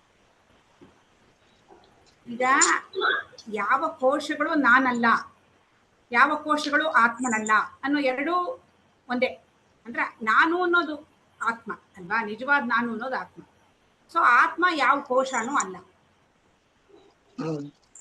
ಅಲ್ವಾ, ಅದು ಮೊದಲು ಬರಬೇಕು. ಯಾಕೆಂದ್ರೆ ನಾನು ದೇಹ ಮನಸ್ಸು ಬುದ್ಧಿ ಅನ್ನೋ ಭಾವನೆ ಇದೆ. ಅಂದ್ರೆ ನಾನು ಅಂದ್ರೆ ಆತ್ಮ ದೇಹ ಮನಸ್ಸು ಬುದ್ಧಿ ಅನ್ನೋ ಭಾವನೆ ನಮ್ಮಲ್ಲಿ ಗಟ್ಟಿಯಾಗಿದೆ. ಅದನ್ನ ಫಸ್ಟ್ ತೆಗೆದು ಹಾಕ್ಬೇಕು. ಅದರಿಂದ ನಾನು ಇದ್ಯಾವುದೂ ಅಲ್ಲ, ನಾನೆಂಬುದು ನಾನಲ್ಲ, ಈ ದೇಹ ಮನ ಬುದ್ಧಿ ನಾನಲ್ಲ ಅಂತ ಫಸ್ಟ್ ಗೊತ್ತಾಗ್ಬೇಕು. ಇಲ್ದೆ ಹೋದ್ರೆ ನಾನು ಅಂದ್ರೆ ದೇಹ ಮನಸ್ಸು ಬುದ್ಧಿ ಅನ್ನೋ ಭಾವನೆ ಇರುತ್ತೆ. ಫಸ್ಟ್ ಅದೆಲ್ಲ ಸೆಪರೇಟ್ ಮಾಡ್ಕೋಬೇಕು. ದೇಹ ಮನಸ್ಸು ಬುದ್ಧಿಯಿಂದ ನನ್ನನ್ನ ಅಂದ್ರೆ ನಿಜವಾದ ಸಾಕ್ಷಿಯನ್ನ, ನಿಜವಾದ ಆತ್ಮಸ್ವರೂಪನ ಸೆಪರೇಟ್ ಮಾಡ್ಕೋಬೇಕು. ಇದೆಲ್ಲ ಜಡ, ನಾನು ಚೈತನ್ಯ. ನಾನಿರೋದ್ರಿಂದಲೇ ಅಂದ್ರೆ ಆತ್ಮ ಇರೋದ್ರಿಂದ ಇದಕ್ಕೆಲ್ಲದಕ್ಕೂ ಚೈತನ್ಯ ಬಂದಿದೆ, ಇದೆಲ್ಲ ಕೆಲಸ ಮಾಡ್ತಾ ಇದೆ ಅನ್ನೋದನ್ನ ಮೊದಲು ಸ್ಪಷ್ಟಪಡಿಸ್ಕೋಬೇಕು. ಅದು ನಮ್ಗೆ ಗೊತ್ತಾಗುತ್ತಲ್ಲ. ಇವಾಗ ಹೆಣ ಬಿದ್ದಿರುತ್ತೆ, ಆ ಒಂದು ಸೂಕ್ಷ್ಮ ಶರೀರ ಬೇರೆ ಕಡೆ ಹೊರಟೋಗಿರುತ್ತೆ. ಆ ಸೂಕ್ಷ್ಮ ಶರೀರಕ್ಕೆ ಜೀವಂತಿಕೆ ಕೊಟ್ಟಿದ್ಯಾವುದು? ಆ ಚಿದಾಭಾಸ ಎಲ್ಲಿಂದ ಬಂದಿದ್ದು? ಆತ್ಮನಿಂದ ಬಂದಿದ್ದು. ಚಿದಾಭಾಸದ ಪ್ರತಿಫಲನವಾದ ಆತ್ಮನ ಪ್ರತಿಫಲನವಾದ ಚಿದಾಭಾಸ ಆ ಅಂತಃಕರಣದ ಮೇಲೆ ಬಿದ್ದಾಗ ಆ ಒಂದು ಸೂಕ್ಷ್ಮ ಶರೀರ ಚೈತನ್ಯವನ್ನು ಪಡ್ಕೊಳ್ಳುತ್ತೆ. ಅದು ಮತ್ತೆ ಮುಂದೆ ಈ ದೇಹಕ್ಕೆ ಚೈತನ್ಯವನ್ನು ಕೊಡುತ್ತೆ. ದೇಹದ ಮೂಲಕ ಕಾರ್ಯವನ್ನು ನಿರ್ವಹಿಸ್ತಾ ಇರುತ್ತೆ. ಅದು ಯಾವಾಗ ಒಂದ್ಸರ್ತಿ ಈ ದೇಹವನ್ನ ಬಿಟ್ಟು ಬೇರೆ ಕಡೆಗೆ ಹೋಗುತ್ತೋ ದೇಹ ನಿಷ್ಕ್ರಿಯ ಆಗುತ್ತೆ. ಅಂದ್ರೆ ಏನಾಯ್ತು, ದೇಹಕ್ಕೆ ಸ್ವಂತವಾದ ಚೈತನ್ಯ ಇಲ್ಲ ಅಂತ ಗೊತ್ತಾಯ್ತು. ಅದು ಆ ಒಂದು ಸ್ಪಷ್ಟತೆ ನಮಗ್ ಬರ್ಬೇಕು. ನಾನು ಈ ದೇಹ ಅಂತ ಅನ್ಕೊಂಡು ಇದಕ್ಕೆ ಚೈತನ್ಯ ಇದೆ ಅಂತ ಭಾವಿಸ್ಕೊಂಡಿರ್ತೀನಿ. ಹಂಗಾಗಿ ಇದರಿಂದ ನಮ್ಮನ್ನು ಫಸ್ಟ್ ಸೆಪರೇಟ್ ಮಾಡಿ. ಇದು ನಾನಲ್ಲ, ಈ ಪಂಚಕೋಶಗಳು ನಾನಲ್ಲ, ಸ್ಥೂಲ ಶರೀರ ನಾನಲ್ಲ, ಸೂಕ್ಷ್ಮ ಶರೀರ ನಾನಲ್ಲ, ಕಾರಣ ಶರೀರ ನಾನಲ್ಲ, ಅನ್ನಮಯ ಕೋಶ ನಾನಲ್ಲ, ಪ್ರಾಣಮಯ ಕೋಶ ನಾನಲ್ಲ, ಮನೋಮಯ ಕೋಶ ನಾನಲ್ಲ, ವಿಜ್ಞಾನಮಯ ಕೋಶ ನಾನಲ್ಲ, ಆನಂದಮಯ ಕೋಶ ನಾನಲ್ಲ ಅಂತ ಆತ್ಮನನ್ನ ಈ ಅನಾತ್ಮನಿಂದ ಮೊದಲು ವಿಂಗಡಣೆ ಮಾಡ್ಕೋಬೇಕು. ಇದು ಒಂದು ಹಂತ. ಇವಾಗ ನೆಕ್ಸ್ಟ್ ಹಂತದಲ್ಲಿ ಇವಾಗ ಇಲ್ಲಿ ಇರೋದು ಆತ್ಮ ಮಾತ್ರವೇ. ಆತ್ಮನನ್ನ ಬಿಟ್ರೆ ಇಲ್ಲಿ ಇನ್ನೇನೂ ಇಲ್ಲ, ಬೇರೆ ವಸ್ತುನೇ ಇಲ್ಲ ಆತ್ಮನನ್ನ ಬಿಟ್ಟರೆ. ಹಾಗಾದ್ರೆ ಇಲ್ಲೆಲ್ಲ ಇದೆಲ್ಲ ಕಾಣಿಸ್ತಾ ಇದೆಯಲ್ಲ, ದೇಹ ಕಾಣಿಸ್ತಾ ಇದೆ, ಪ್ರಪಂಚ ಕಾಣಿಸ್ತಾ ಇದೆ, ಇದೆಲ್ಲ ಎಲ್ಲಿಂದ ಬಂತು ಅಂತ ಕೇಳಿದ್ರೆ ಇದೆಲ್ಲ ಪ್ರಕೃತಿಯಿಂದ ಬಂತು ಅಂತ ಫಸ್ಟ್ ಹೇಳ್ತೀನಿ. ಪ್ರಕೃತಿ ಜಡ, ಪ್ರಕೃತಿಯಿಂದ ಬಂತು ಅಂತ ಹೇಳ್ತೀನಿ. ಆ ಪ್ರಕೃತಿ ತಾನೇ ಎಲ್ಲಿಂದ ಬಂತು? ಅದು ಪುರುಷನಿಂದಲೇ ಬರ್ಬೇಕು. ಯಾಕೆಂದ್ರೆ ಪುರುಷ ಒಬ್ಬನೇ ಇರೋದು, ಆತ್ಮ ಮಾತ್ರವೇ ಇರೋದಾಗಿರೋದ್ರಿಂದ ಆತ್ಮನ ಕಲ್ಪನೆ ಈ ಪ್ರಕೃತಿ ಅಂತ ಅನ್ನೋದು. ಹಂಗಾಗಿ ಆತ್ಮನಿಂದಲೇ ಇದೆಲ್ಲ ಕಾಣಿಸ್ಕೊಳ್ತಾ ಇದೆ. ಹಾಗಾಗಿ ಇದೇನೇನ್ ಕಾಣಿಸ್ತಾ ಇದೆಯೋ ಇದೆಲ್ಲವೂ ಆತ್ಮನೇ. ಆದ್ರೆ ಆತ್ಮ ಇದೆಲ್ಲ ಅಲ್ಲ. ಅಂದ್ರೆ ಆತ್ಮ ತನ್ನಷ್ಟಕ್ಕೆ ತಾನು ಇರಬಲ್ಲದು. ಅದು ಇದೇನೋ ಆಗಿ ಇರಬೇಕು ಅಂತಿಲ್ಲ. ಈಗ ಬಂಗಾರದ ಒಡವೆದವರು ವಿವರಣೆ ಕೊಟ್ಟರು. ಬಳೆ ಇದೆ, ನೆಕ್ಲೆಸ್ ಇದೆ. ಇವಾಗ ಬಂಗಾರ ಬಳೆಯಾಗಿ ಇರಬಹುದು, ನೆಕ್ಲೆಸ್ ಆಗಿರ್ಬಹುದು, ಆದ್ರೆ ಅದು ಯಾವುದು ಅಲ್ಲದೇನೆ ತನ್ನಷ್ಟಕ್ಕೆ ತಾನು ಇರಬಹುದು. ಅದು ಬಳೆ ಆಗ್ಲೇಬೇಕು ಅಂತ ಏನಿಲ್ಲ, ತನ್ನಷ್ಟಕ್ಕೆ ತಾನು ಬಂಗಾರ ಇರಬಹುದು. ಆದ್ರೆ ನೀವು ಬಂಗಾರದಿಂದ ಮಾಡಿದ ಬಳೆ ಇದೆಯಲ್ಲ, ಆ ಬಳೆ ಅದು ಬಂಗಾರವೇ ಹೊರತು ಅದು ಬೇರೆ ಆಗಕ್ ಸಾಧ್ಯವಾ? ಬಳೆ ಬಂಗಾರದಿಂದಲೇ ಮಾಡಲ್ಪಟ್ಟಿರೋ ತಾನೆ. ಹಂಗಾಗಿ ಬಳೆ ಬಂಗಾರನೇ, ನೆಕ್ಲೇಸು ಬಂಗಾರನೇ, ಕಾಲ್ ಚೈನು ಬಂಗಾರನೇ ಅಂತ ಹೇಳೋದು. ಹಂಗೆ ಈ ಅನಾತ್ಮವು ಕೂಡ ಆತ್ಮವೇ ಅಂತ ಹೇಳ್ತಾರೆ. ಆದ್ರೆ ಆತ್ಮ ಅನಾತ್ಮವಲ್ಲ. ಯಾಕೆ?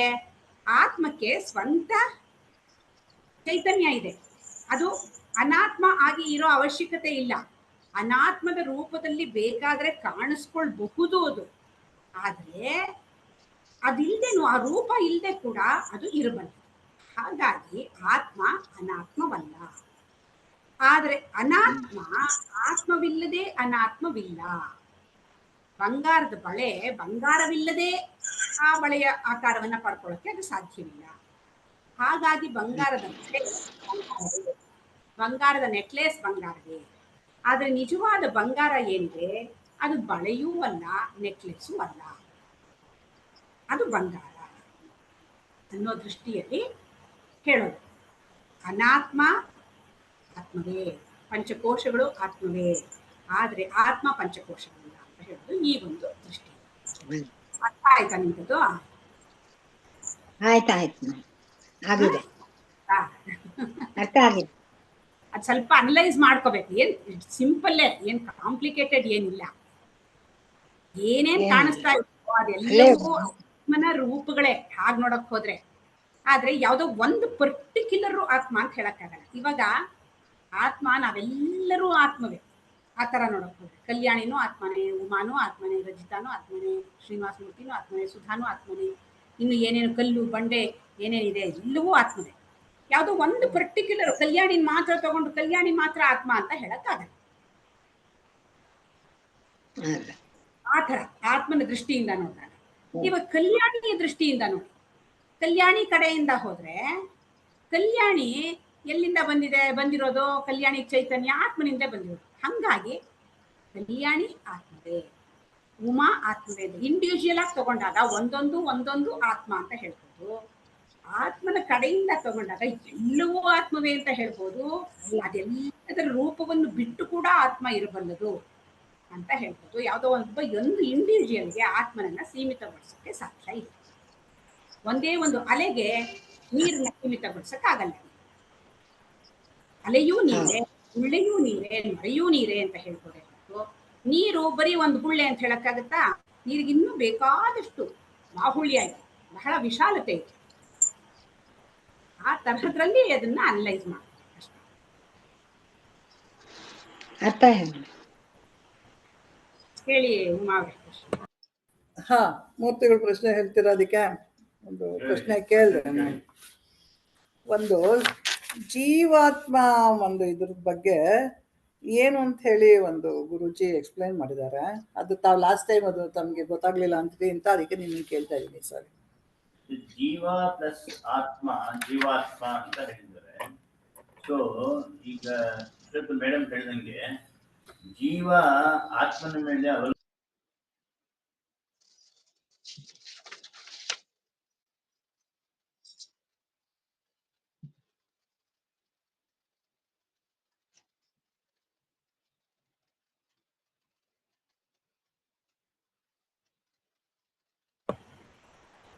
ಏನೋ ಸೌಂಡ್ ನಿಂತೋಯ್ತಲ್ವಾ?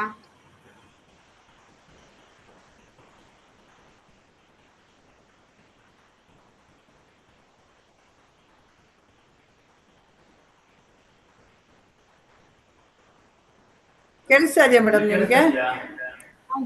ಈಗ ಕೇಳಿಸ್ತಾ ಇದೆ. ಮತ್ತೆ ನಿಂತೋಯ್ತು, ಏನು ಬರ್ತಾ ಇಲ್ಲ.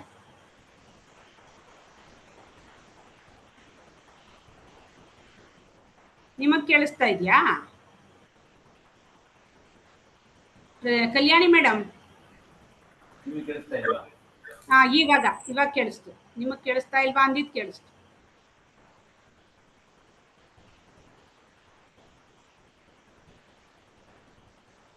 ಮತ್ತೆ ಇನ್ನೇನ್ ಕೇಳಿಸಿಲ್ಲ. ಕೇಳಿಸ್ತಾ ಇಲ್ಲ ಮೇಡಮ್. ಸರ್ ಮಾತಾಡ್ತಾ ಇದ್ದಾರಾ? ಮಾತಾಡ್ತಾರೆ ಅವರು. ಅದೇನೋ ಒಂದ್ ಚೂರ್ ಮಧ್ಯೆ ಕೇಳಿಸ್ತಾ ಇಲ್ವಾ ಅಂದಿದ್ ಕೇಳಿಸ್ತು. ಹಾ,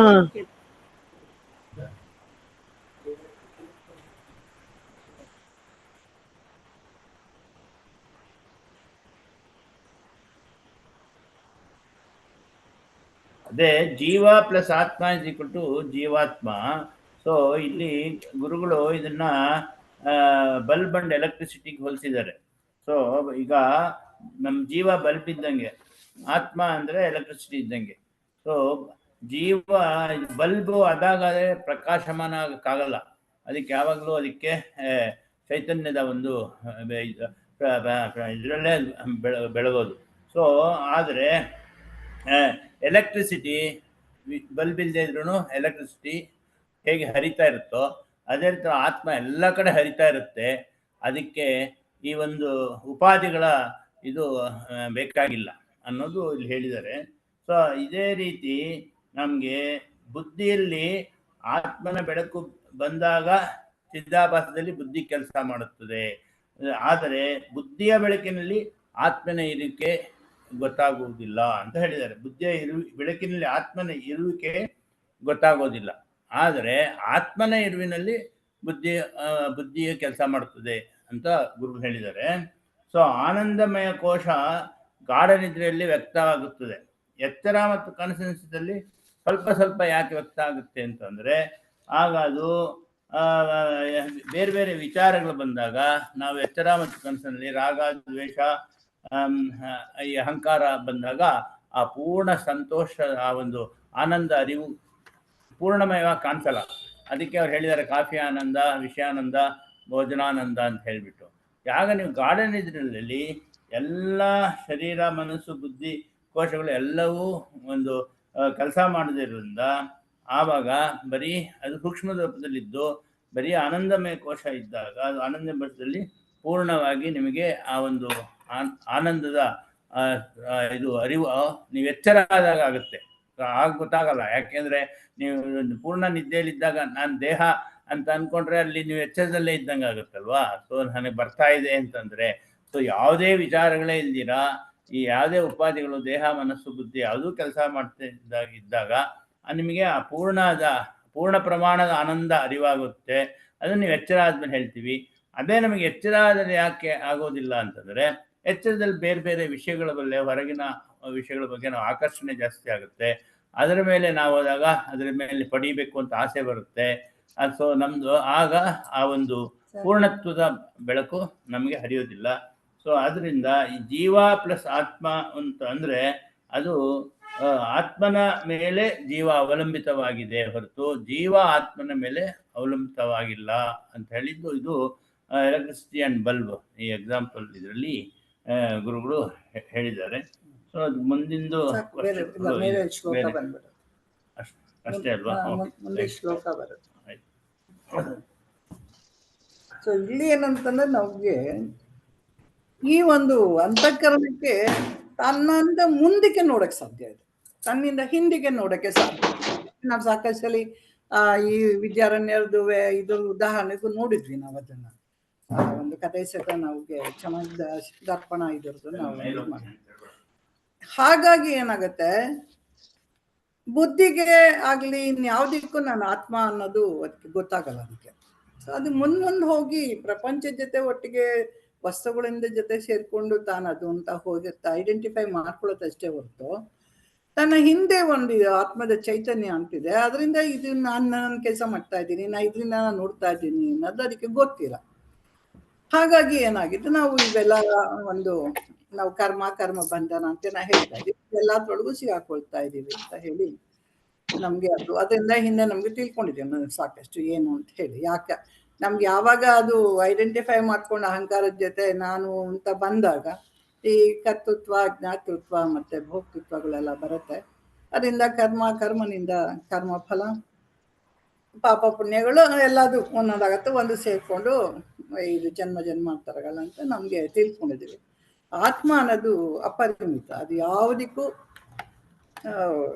ಯಾವುದೇ ಪರಿಮಿತಿಗೆ, ಕಾಲದೇಶ ಮತ್ತೆ ವಸ್ತು ಪರಿಮಿತಿಗೆ ಅದು ಒಳಪಟ್ಟಿಲ್ಲ ಅನ್ನೋದನ್ನ ಸ್ಪಷ್ಟವಾಗಿ ಹೇಳಿದ್ದಾರೆ ಗುರೂಜಿ ಅದರೊಳಗೆ. ನಮ್ಗೆ ಯಾವುದೇ ಪರಿಮಿತಿಗೆ ಒಳತಿರೋದು ಅಪರಿಮಿತ, ಅದು ಅದೇ ಸ್ವಯಂ. ಅದಕ್ಕೆ ಯಾವುದೇ ಉದಾಹರಣೆ ಕೊಟ್ಟು ಯಾವ್ದು ಜೊತೆ ಸೇರಿಸಿ ಹೇಳಕ್ ಬರಲ್ಲ. ಅದು ಸ್ವಯಂ ಸಿದ್ಧವಾಗಿ ತಾನೇ ಎಲ್ಲದ್ರೊಳಗೂ ಬೆಳಗ್ತಾ ಇರುವಂತದ್ದು ಒಂದಾಗಿರುತ್ತೆ. ಹಾಗಾಗಿ ನಾವು ಅದನ್ನ ಸ್ಪಷ್ಟ ತಿಳ್ಕೊಬೇಕಾಗಿದೆ ನಾವು ಅದನ್ನ. ಸೊ ಇಲ್ಲಿ ನಾವು ಮುಂದೆ ಬಂದಾಗ ಒಂದು ಶ್ಲೋಕ ಜೊತೆಗೆ ನಮ್ಗೆ ಗುರುಜಿ ಎಕ್ಸ್ಪ್ಲೈನ್ ಮಾಡ್ತಾ ಇದ್ದಾರೆ. ಆನಂದಮಯ ಕೋಶಸ್ಯ ಸುಷುಪ್ತೌ ಸ್ಮೃತಿರುತ್ಕಟ ಸ್ವಪ್ನ ಜಾಗರಯುರೀಷದ್ವಿಷ್ಟ ಸಂದರ್ಶನಾದಿನ ಅಂತ ಹೇಳಿ ತುಂಬಾ ಚೆನ್ನಾಗಿ ಹೇಳ್ತಾ ಇದ್ದಾರೆ. ಸುಷುಪ್ತಿಯಲ್ಲಿ ಮಾತ್ರ ಆನಂದಮಯ ಕೋಶ ಹೇಗೆ ಪ್ರಭಾವ ಬೀರುತ್ತೆ, ಮತ್ತೆ ಎಚ್ಚರ ಕನಸು ಮೂರೊಳಗೂ ಯಾವ ರೀತಿ ಅದು ನಮ್ಗೆ ಕೆಲಸ ಮಾಡುತ್ತೆ, ಅದು ಹೇಗೆ ತನ್ನ ಆನಂದ ಅನ್ನೋದು ನಮ್ಗೆ ತಿಳಿಸ್ಕೊಡತ್ತೆ, ಯಾತ್ರೆಯಿಂದ ಹೇಗೆ ಬರತ್ತೆ ಅಂತ ಹೇಳಿ. ರಜಿತಾ ಹೇಳ್ತೀರಾ? ಇದೆಯಾ ನಿಮ್ಮ ಹತ್ರ ಅದು? ಹಾ ಮೇಡಮ್, ಇದನ್ನ ನೋಡಿದ್ದೀನಿ. ಇದರಲ್ಲಿ ಯಾಕೆ ನಮ್ಗೆ ಎಚ್ಚರ ಸ್ಥಿತಿಯಲ್ಲಿ ಅದು ನಾನು ಆತ್ಮಸ್ವರೂಪ, ನಾನು ಅನಂತ ಅನ್ನೋದು ಫೀಲ್ ಆಗಲ್ಲ ಅನ್ನೋದು ಒಂದು ತಿಳಿಯೋದಿಕ್ಕೆ ಈ ಶ್ಲೋಕ ತುಂಬಾನೇ ಸಹಾಯ ಮಾಡುತ್ತೆ. ಸೊ ಎಚ್ಚರ ಸ್ಥಿತಿಯಲ್ಲಿ ಯಾಕೆ ನನ್ಗೆ ನಾನು ಅನಂತ ಅನ್ನೋದು ಫೀಲಿಂಗ್ ಬರೋದಿಲ್ಲ, ನಾನು ಆತ್ಮ ಅನ್ನೋದು ಫೀಲಿಂಗ್ ಬರಲ್ಲ ಅಂದ್ರೆ, ಅಲ್ಲಿ ಮನಸ್ಸು ಗೊಂದಲಗಳಿಂದ ಕೂಡಿರುತ್ತೆ. ಮನಸ್ಸಲ್ಲಿ ಶಾಂತಿ ಇರೋದಿಲ್ಲ. ಅದೇ ಮನಸ್ಸಲ್ಲಿ ಯಾಕೆ ಶಾಂತಿ ಇರಲ್ಲ ಅಂದ್ರೆ ಡಿಸೈರ್ಸ್, ಅದು ಬೇಕು ಇದು ಬೇಕು, ಅಪೂರ್ಣತ್ವ ಇರುತ್ತೆ. ನಾನು ಪೂರ್ಣತ್ವ ಅನ್ನೋ ಜ್ಞಾನ ಇರೋದಿಲ್ಲ.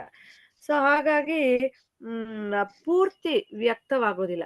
ಅದ್ಯಾವುದೋ ಸಿಕ್ಕದಾಗ, ಫಾರ್ ಎಕ್ಸಾಂಪಲ್ ಯಾರ ಹತ್ರನೋ ಏನೋ ಒಂದು ನೋಡ್ತೀನಿ ವಸ್ತು ತುಂಬಾ ಚೆನ್ನಾಗಿದೆ ಅಂತ ಅನ್ಸತ್ತೆ, ಅದು ಡಿಸೈರ್ ಅಲ್ಲಿಂದ ಶುರುವಾಗತ್ತೆ.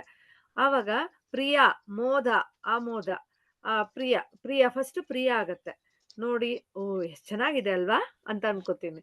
ಆಮೇಲೆ ಇದು ನನ್ನ ಹತ್ರ ಇದ್ದಿದ್ರೆ ಚೆನ್ನಾಗಿರ್ತಿತ್ತು, ನಾನು ಈ ತರದನ್ನ ಯೂಸ್ ಮಾಡ್ಬೋದಾಗಿತ್ತು ಅಂತ ಅನ್ಕೊಳ್ಳೋದು. ಆಮೇಲೆ ಯಾವಾಗ ಆ ವಸ್ತು ಸಿಗತ್ತೋ ಆವಾಗ ಮನಃಶಾಂತಿ ಆಗತ್ತೆ. ಅಲ್ಲಿವರೆಗೂ ಆ ವಸ್ತುಗೋಸ್ಕರ ಪ್ರಯತ್ನ ಮಾಡ್ತಾ ಇರ್ತೀವಿ. ಸೊ ಆದ್ರಿಂದ ಮನಸ್ಸಿಗೆ ಶಾಂತಿ ಇರೋದಿಲ್ಲ. ಹಾಗಾಗಿ ನಮಗೆ ನಾನು ಪೂರ್ಣ ಆನಂದ ಸ್ವರೂಪಿ ಅನ್ನೋ ಫೀಲಿಂಗ್ ನಮಗೆ ಬರ್ತಿರಲ್ಲ. ಆ ವಸ್ತು ಸಿಕ್ಕದಾಗ ನಮಗೆ ಆನಂದ ಬರುತ್ತೆ. ಆದ್ರೆ ಈ ಗಾಢ ನಿದ್ರೆಯಲ್ಲಿ ಆನಂದ ಸಂಪೂರ್ಣವಾಗಿ ವ್ಯಕ್ತ ಆಗತ್ತೆ ಅಂತ ಹೇಳಿದ್ದಾರೆ. ಸೊ ಯಾಕೆ ಅಂತಂದ್ರೆ ಗಾಢ ನಿದ್ರೆಯಲ್ಲಿ ನಮ್ಮ ದೇಹ ಜಡವಾಗಿ ಒಂದ್ ಕಡೆ ಇರತ್ತೆ. ಅದು ಹೇಗ್ ಮಲಗಿದ್ವಿ, ಕೆಲವ್ರು ಕತ್ತು ಹಿಂಗ್ ಇಟ್ಕೊಂಡ್ ಮಲಗಿರ್ತಾರೆ. ಹೇಗ್ ಮಲಗಿದ್ರು ಗಾಢ ನಿದ್ರೆ ಸ್ಥಿತಿ ಬಂದ್ಬಿಟ್ರೆ ನಮ್ಗೆ ಅದ್ರ ಇದೇ ಇರೋದಿಲ್ಲ. ಆಮೇಲೆ ಉಸಿರಾಟ, ನಾನು ಉಸಿರಾಟ ಆಡ್ತಿದ್ದೀನ ಏನು ಅನ್ನೋದು ಎಚ್ಚರ ಇರಲ್ಲ. ಸೊ ಪ್ರಾಣಮಯ ಕೋಶ ಇರಲ್ಲ, ಅನ್ನಮಯ ಕೋಶ ಇರಲ್ಲ, ಮನೋಮಯ ಕೋಶ ಇರಲ್ಲ. ಅಂದ್ರೆ ಯಾಕಿರಲ್ಲ ಅಂದ್ರೆ ಆಲೋಚನೆಗಳು ಬರ್ತಿರಲ್ಲ.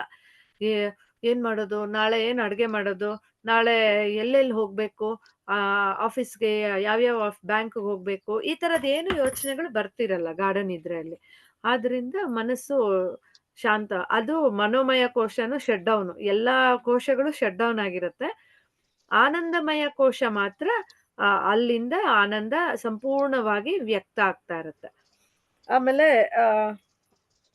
ಸೊ ಹಾಗೆ ಇಲ್ಲಿ ಒಂದು ಉದಾಹರಣೆ ಕೊಟ್ಟಿದ್ದಾರೆ ಗುರುಜಿ.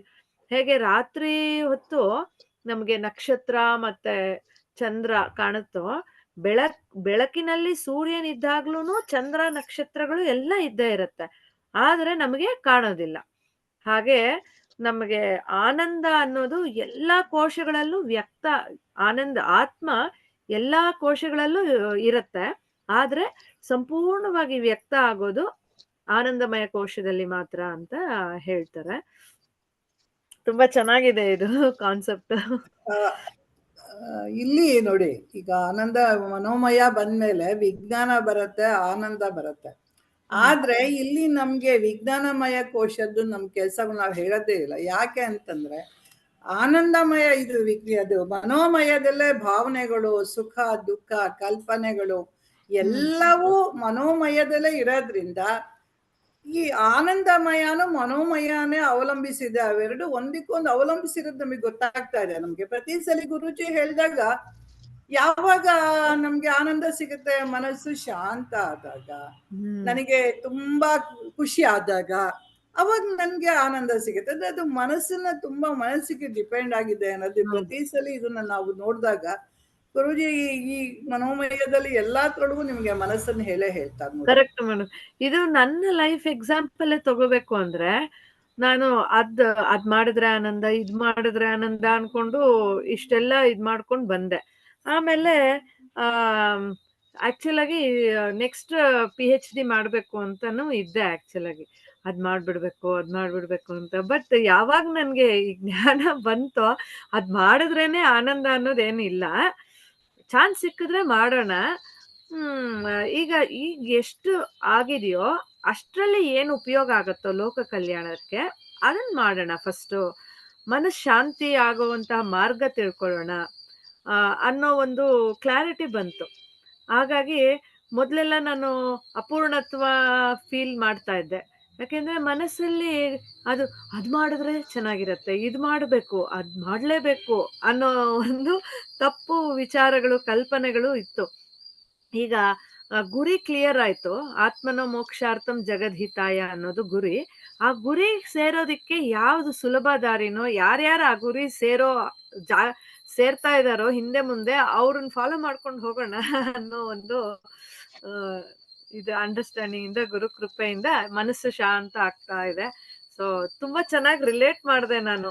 ಓಹೋ, ಇದು ನನ್ಗೆ ಈ ತರ ಅಪ್ಲೈ ಆಗ್ತಾ ಇದೆ ಅಂತ ಚೆನ್ನಾಗಿತ್ತು ಇದು ನಮ್ಗೆ ಖಂಡಿತ ಅದು ಒಂದಕ್ಕೊಂದು ಇದ್ರೊಳಗೆ ಯಾವುದೋ ಒಂದು ನನ್ನ ಒಂದು ಅದು ಬಿಡಿಸ್ಕೊಂಡು ಹೋಗ್ತಾ ಬರುತ್ತೆ, ನಮ್ಗೆ ಬಿಡಿಸ್ತಾ ಇರುತ್ತೆ. ಇದು ಗಂಟಲ ಜಟಿಲ ಏನಂತ ಅನ್ಕೊಂಡು ಯಾವುದೋ ಒಂದು ಇಟ್ಕೊಂಡಿರ್ತೀವಲ್ಲ ನಾವು, ಇಟ್ಕೊಂಡು ನನ್ನ ಒಳಗಡೆ ಅದೇನಾಗತ್ತೆ, ಇಮ್ಮಿಡಿಯೇಟ್ ಆಗಿ ಇದು ಅರ್ಥ ಆದ ತಕ್ಷಣ ಹೊಟ್ಟೋಗ್ಬಿಡುತ್ತೆ, ಹೊಡ್ಕೊಂಡೋದು. ಅದು ನನ್ಗೆ ಇನ್ ಯಾವತ್ತೂ ತಡೆಯಲ್ಲ ಅದು ನಮ್ಮನ್ನದು. ಈ ಕಗ್ಗಂಟಿಗಳು ನನ್ನೊಳಗಿರೋದನ್ನೆಲ್ಲ ಬಿಡಿಸ್ತಾ ಬರೋದೇ ಈ ಜ್ಞಾನ ಇತ್ತು. ಬಿಡಿಸ್ತಾ ಬರ್ತಾ ಗ್ರಂಥಿ ಅಂತ ಹೇಳ್ತಾರಲ್ವಾ ಮೇಡಮ್, ಗಂಟುಗಳು ಅಂತ, ಅದೇನದು ಮೇಡಮ್, ಅದು ಕಾನ್ಸೆಪ್ಟ್ ಒಂಚೂರು ಹೇಳಿ. ಅದು ಚಿಜ್ಜಡ ಗ್ರಂಥಿ, ಅದ್ ಬೇರೆ. ಚಿದ್ಯತೆ ಹೃದಯ, ಚಿತ್ತನ್ ಜಡ. ಏನಾಗಿದೆ, ಚಿದಾಭಾಸದ ಇದ್ರೊಳಗೆ ಇದು ಸೇರ್ಕೊಂಡು ಏನ್ ಮಾಡಿದೆ, ಆತ್ಮ ನಾನೇ ಮನ್ಸೋ ನಾನೇ ಬುದ್ಧಿ ಅಂತೆಲ್ಲ ಹೇಳ್ತಾ ಇದೆಯಲ್ಲ, ಆ ಚಿದಾಭಾಸ ಅಲ್ಲ, ನೀನು ಸ್ಪಷ್ಟ ಜ್ಞಾನ ತಂದ್ಬಿಡ್ತೀವಿ. ಅಜ್ಞಾನದಲ್ಲಿ ಆಗಿರುವಂಥದ್ದು ಆ ಭಾಸದಲ್ಲಿ ನಡೀತಾ ಇರುವಂಥದ್ದು.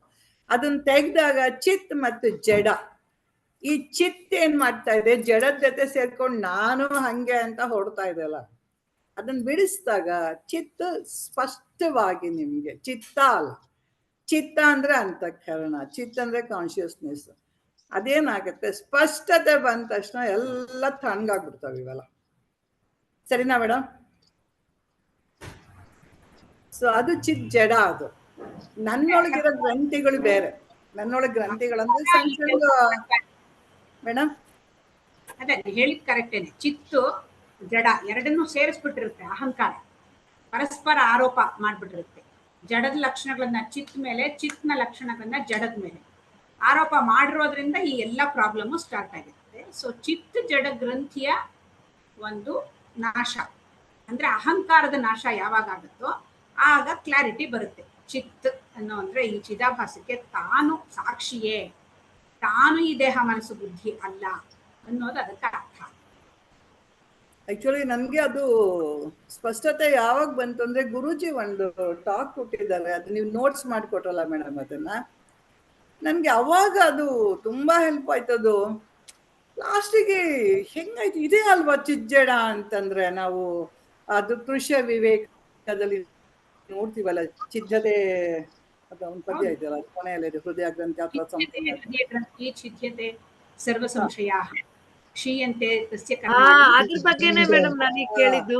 ಇವಾಗ ಅದ್ರ ಆ ಬಗ್ಗೆ ಪದ್ಯ ಇದೆಯಲ್ಲ, ಆ ಪದ್ಯ ಸ್ಪಷ್ಟತೆ ಬಂದ್ಬಿಟ್ಟು ನನ್ಗೆ ಅದ್ ನೋಡಿದ ತಕ್ಷಣ ಇದೇನಾ ಇದು ಚಿತ್ ಜಡ, ಅದನ್ನ ಬಿಡಿಸ್ಕೊಬೇಕು ನಾವು. ಚಿತ್ ಜಡ, ಚಿತ್ ಜಡ ಅನ್ಕೊಂಡ್ಬಿಡ್ತೀವಿ. ಅದನ್ನ ಒಂದ್ ಪದ ಇಟ್ಕೊಂಡಾಗ ಅದ್ ಬಿಡಿಸ್ಕೊಂಡಾಗ ಚಿತ್ ಅಂದ್ರೇನು, ಜಡ ಅಂದ್ರೇನು, ಇವೆರಡು ಸಂಪರ್ಕದಿಂದ ಆತ್ಮನೇ ನಾನು ಅಂತ ಎಷ್ಟೊಂದ್ಸಲ ಗುರುಜಿ ಹೇಳಿದಾರೆ. ಆತ್ಮನೇ ನಾನು ಅನ್ಕೊಂಡು ಇವೆಲ್ಲ ಓಡಾಡ್ತಾ ಇವೆ ಅಂತ ಹೇಳಿ, ಅದಕ್ಕೆ ನೀನೆಲ್ಲ ಅನಾತ್ಮ ಅಂತ ಬಿಡಿಸ್ಬೇಕು ನಾನು ಅವ್ರನ್ನ ಎಲ್ಲ. ಇವಾಗ ಈ ಆತ್ಮನೇ ನಾನು ಅಂತ ಹೇಳ್ಕೊಂಡು ಮನಸ್ಸು ಬುದ್ಧಿ ದೇಹ ಎಲ್ಲವೂ ನಾನೇ ಆತ್ಮ ಆತ್ಮ ಅಂತ ಹೇಳ್ಕೊಂಡು ಕೂತಿದ್ಯಲ್ಲ, ಇದನ್ನ ಅನಾತ್ಮ ನೀನು ಅಂತ ಫಸ್ಟ್ ನಾವು ಬಿಡಿಸ್ತಾ ಇದ್ದೀವಿ. ಇವಾಗ ಬಿಡಿಸಿದ ಆದ್ಮೇಲೆ ಇವೆಲ್ಲವನ್ನೂ ಒಟ್ಟಿಗೆ ತರ್ತೀವಿ.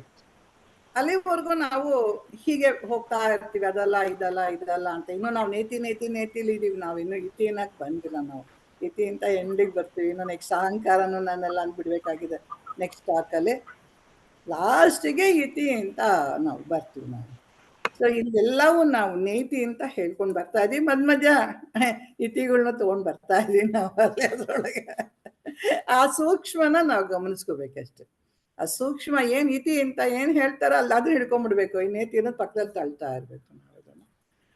ಸೊ ಇದೊಂಥರ ತುಂಬಾ ಚೆನ್ನಾಗಿದೆ. ಅದು ನಿದ್ದೆ ನಮ್ಗೆ ಎಷ್ಟು ಅವಶ್ಯಕತೆ ಅಂತ ಹೇಳ್ಬಿಟ್ಟು ನಮ್ ಕಲ್ಯಾಣಿ ಮೇಡಮ್ ಅಂತ, ನಿದ್ದೆ ಅನ್ನೋದು ತುಂಬಾ ಅವಶ್ಯಕತೆ. ಅಂದ್ರೆ ಯಾರಿಗಾರಿಗೆ ನಿದ್ದೆ, ಯಾರ್ಯಾರು ನಿದ್ದೆಗೆ ಏನಾದ್ರು ಕೊಡ್ತಾ ಇದೀಯನಮ್ಮ? ನನಗಂತೂ ಇಲ್ಲ. ನನಗೆ ಎಲ್ಲಿ ಹಿಂಗ್ ಕಣ್ಮುಚ್ಚರ ಅಲ್ಲೇ ಗಂಡ್ ಅಂದ್ಬಿಟ್ಟಿರುತ್ತೆ. ನಾನು ಅಷ್ಟು ಫಾಸ್ಟ್ ನನ್ನ ನಿದ್ದೆ, ಅಷ್ಟು ಬೇಗನೂ ಎಚ್ಚರನೂ ಆಗ್ಬಿಡುತ್ತೆ, ಅಷ್ಟು ಬೇಗ ನಿದ್ದೆನೂ ಬಂದ್ಬಿಟ್ಟಿರುತ್ತೆ.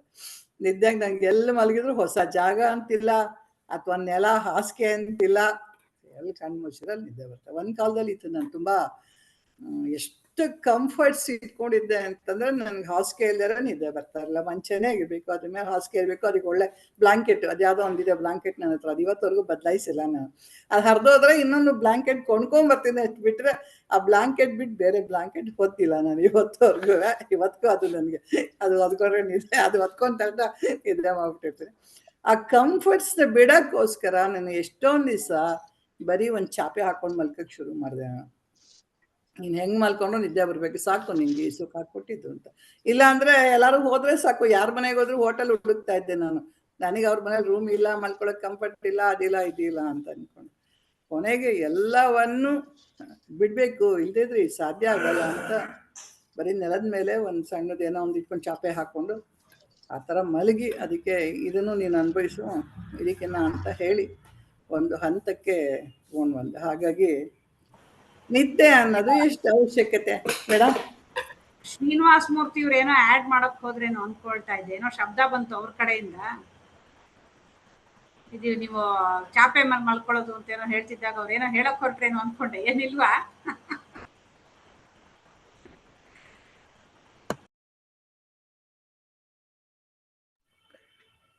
ಏನೋ ಕೇಳಿಸ್ತಾ ಇಲ್ಲ, ಮ್ಯೂಟಲ್ ಇದ್ದೀರಾ ಉಮಾ ಮೇಡಮ್? ಹಾ, ಇದು ಏನಂದ್ರೆ ಅದು ತಂತಾನೆ ಒಂದು ಯಾವುದೋ ಒಂದು ಜ್ಞಾನದಲ್ಲಿ ನಮ್ಮನ್ನು ಕರ್ಕೊಂಡು ಹೋಗ್ತಾ ಇರತ್ತೆ, ತಿಳಿಸ್ಕೊಡ್ತಾ ಇರತ್ತೆ. ಆ ದೇಹ ಭಾವಗಳನ್ನ ಅದು ತಂತಾನೆ ಒಂದು ಬಿಡಿಸ್ತಾ ಬರುತ್ತೆ. ನನ್ನ ದೇಹ ಅಂತ ಹೇಳಿದ್ನಲ್ಲ, ಅದ್ಯಾವತ್ತೋ ಎಲ್ಲ ಸುಟ್ಟೋಯ್ತಲ್ಲ, ಅವತ್ತೇನೆ ಏನ್ ಇದ್ರ ತರ ನಿಂತಾಗ್ಲೇ ಬರೀ ಮೇಲೆ ಅವತ್ತೇ ಮುಗ್ದೋಯ್ತು. ಈ ದೇಹದಲ್ಲಿ ಏನೂ ಇಲ್ಲ, ನಾನು ಮುಚ್ಕೊಂಡು ಇಟ್ಕೊಳ್ಳೋದು ಏನೂ ಇಲ್ಲ, ತೆರ್ಕೊಂಡು ಇಟ್ಕೊಳ್ಳೋದು ಏನೂ ಇಲ್ಲ ಅಂತ ಅವತ್ತೇ ಎಲ್ಲ ಹೊಟ್ಟೋಯ್ತು, ಅದು ಬಿದ್ದು ಅಂತ ತಲುಪಿ ನೋಡಾಯ್ತು. ಈ ದೇಹ ಎಲ್ಲಾ ವಿಕಾರಿತ್ವ ಅನ್ನೋದು ಏನು ಅನ್ನೋದನ್ನ ನನ್ನ ದೇಹ ಆಗಿದ್ದ ವಿಕಾರದಲ್ಲಿ ನನಗೆ ಸ್ಪಷ್ಟವಾಗಿ ಅಯ್ಯೋ ಇದೇ ವಿಕಾರಿತ್ವ, ಇನ್ ಬೇರೆ ವಿಕಾರಿತ್ವ ಅನ್ನೋದಿಲ್ಲ ಅನ್ನೋದು ಸ್ಪಷ್ಟವಾಗಿ ಆಗೋಯ್ತು ಇದು. ಸೊ ಈಗ ನಮ್ ಕಲ್ಯಾಣಿ ಮೇಡಮ್ ಹೇಳ್ತಾರೆ, ಯಾಕಂದ್ರೆ ವಯಸ್ಸಾಗಿದೆ, ನಿದ್ದೆ ಬರುತ್ತೋ ಇಲ್ಲೋ ನಂಗೆ ಗೊತ್ತಿಲ್ಲ, ಕಲ್ಯಾಣಿ ಮೇಡಮ್ನವ್ರಿಗೆ ನಿದ್ದೆ ಅನ್ನೋದು ಎಷ್ಟು ಕತೆ ಬೇರೆ ಇದೆ ಅದ್ರೊಳಗೆ. ಇಲ್ಲ, ತುಂಬಾ ಚೆನ್ನಾಗಿ ನನಗ್ ನಿದ್ದೆ ಬರುತ್ತೆ. ಹಾಗಾದ್ರೆ ನಮ್ಮಲ್ಲಿ ಯಾರಿಗೂ ನಿದ್ದೆ ಸಮಸ್ಯೆನೇ ಇಲ್ಲ, ಎಲ್ಲಾರು ನಿದ್ದೆ ಪ್ರಿಯರು. ಅಂದ್ರೆ ಮೇಡಮ್ ನಾನು ಬಿಟ್ರೆ ಈ ಕ್ಲಾಸ್ ಆನಂದದಲ್ಲಿ ಎಲ್ಲಾರು ಮುಳುಗ್ತಾರೆ. ಉಮಾ ಮೇಡಮ್ ಬಿಟ್ರೆ ಈ ಕ್ಲಾಸ್ ಅಲ್ಲೇ ಹಿಂಗ್ ಇಟ್ಕೊಂಡ್ ನಿದ್ದೆ ಮಾಡ್ತೀನಿ ಮೇಡಮ್. ರಜಿತಾ ಅವಾಗ ತೂಕಡ್ಸೋದ್ ನಮಗೆ ಚೆನ್ನಾಗಿ ಕಾಣಿಸ್ತಾರೆ. ಅಂದ್ರೆ ನೋಡಿ ಅಷ್ಟೊಂದ್ ಪುಣ್ಯ ಮಾಡಿದೀನಿ ನಾನು ನಿಜವಾಗ್ಲು. ಕ್ಲಾಸ್ ಅಲ್ಲಿ ಎಲ್ಲಂದ್ರೆ ಅಲ್ಲಿ ನಿದ್ದೆ ಮಾಡ್ಬಿಡ್ತೀನಿ. ಸುಸ್ತಾಗಿರ್ತಾರ ಜನರಲಿ. 2:30 ನನ್ಗೆ ಕಂಡುಹಿಡಿತಾ ಇರುತ್ತೆ, ಯಾಕಂದ್ರೆ ನನ್ ಒಳ್ಳೆ ನಿದ್ದೆ ಮಾಡೋ ಟೈಮ್ ಇವಾಗ. ಈ ಕ್ಲಾಸ್ ಮುಗಿದ್ಮೇಲೆ ಎಷ್ಟೊಂದ್ಸಲಿ ಹೋಗಿ ಮಲ್ಕೊಂಡಿರ್ತೀನಿ ನಾನು.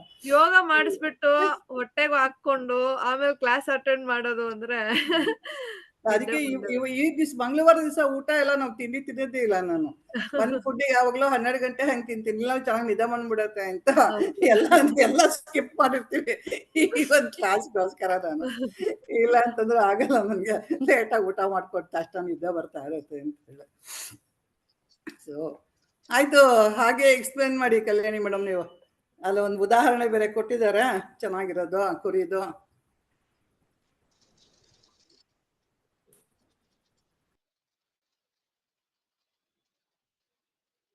ಅದೇ ನಮ್ಗೆ ಎಚ್ಚರದಲ್ಲಿ ನಮ್ಮ ಮನಸ್ಸು, ನಮ್ಮ ಬುದ್ಧಿ ಎಲ್ಲ ಜಾಗ್ರತೆ ಆಗುತ್ತೆ.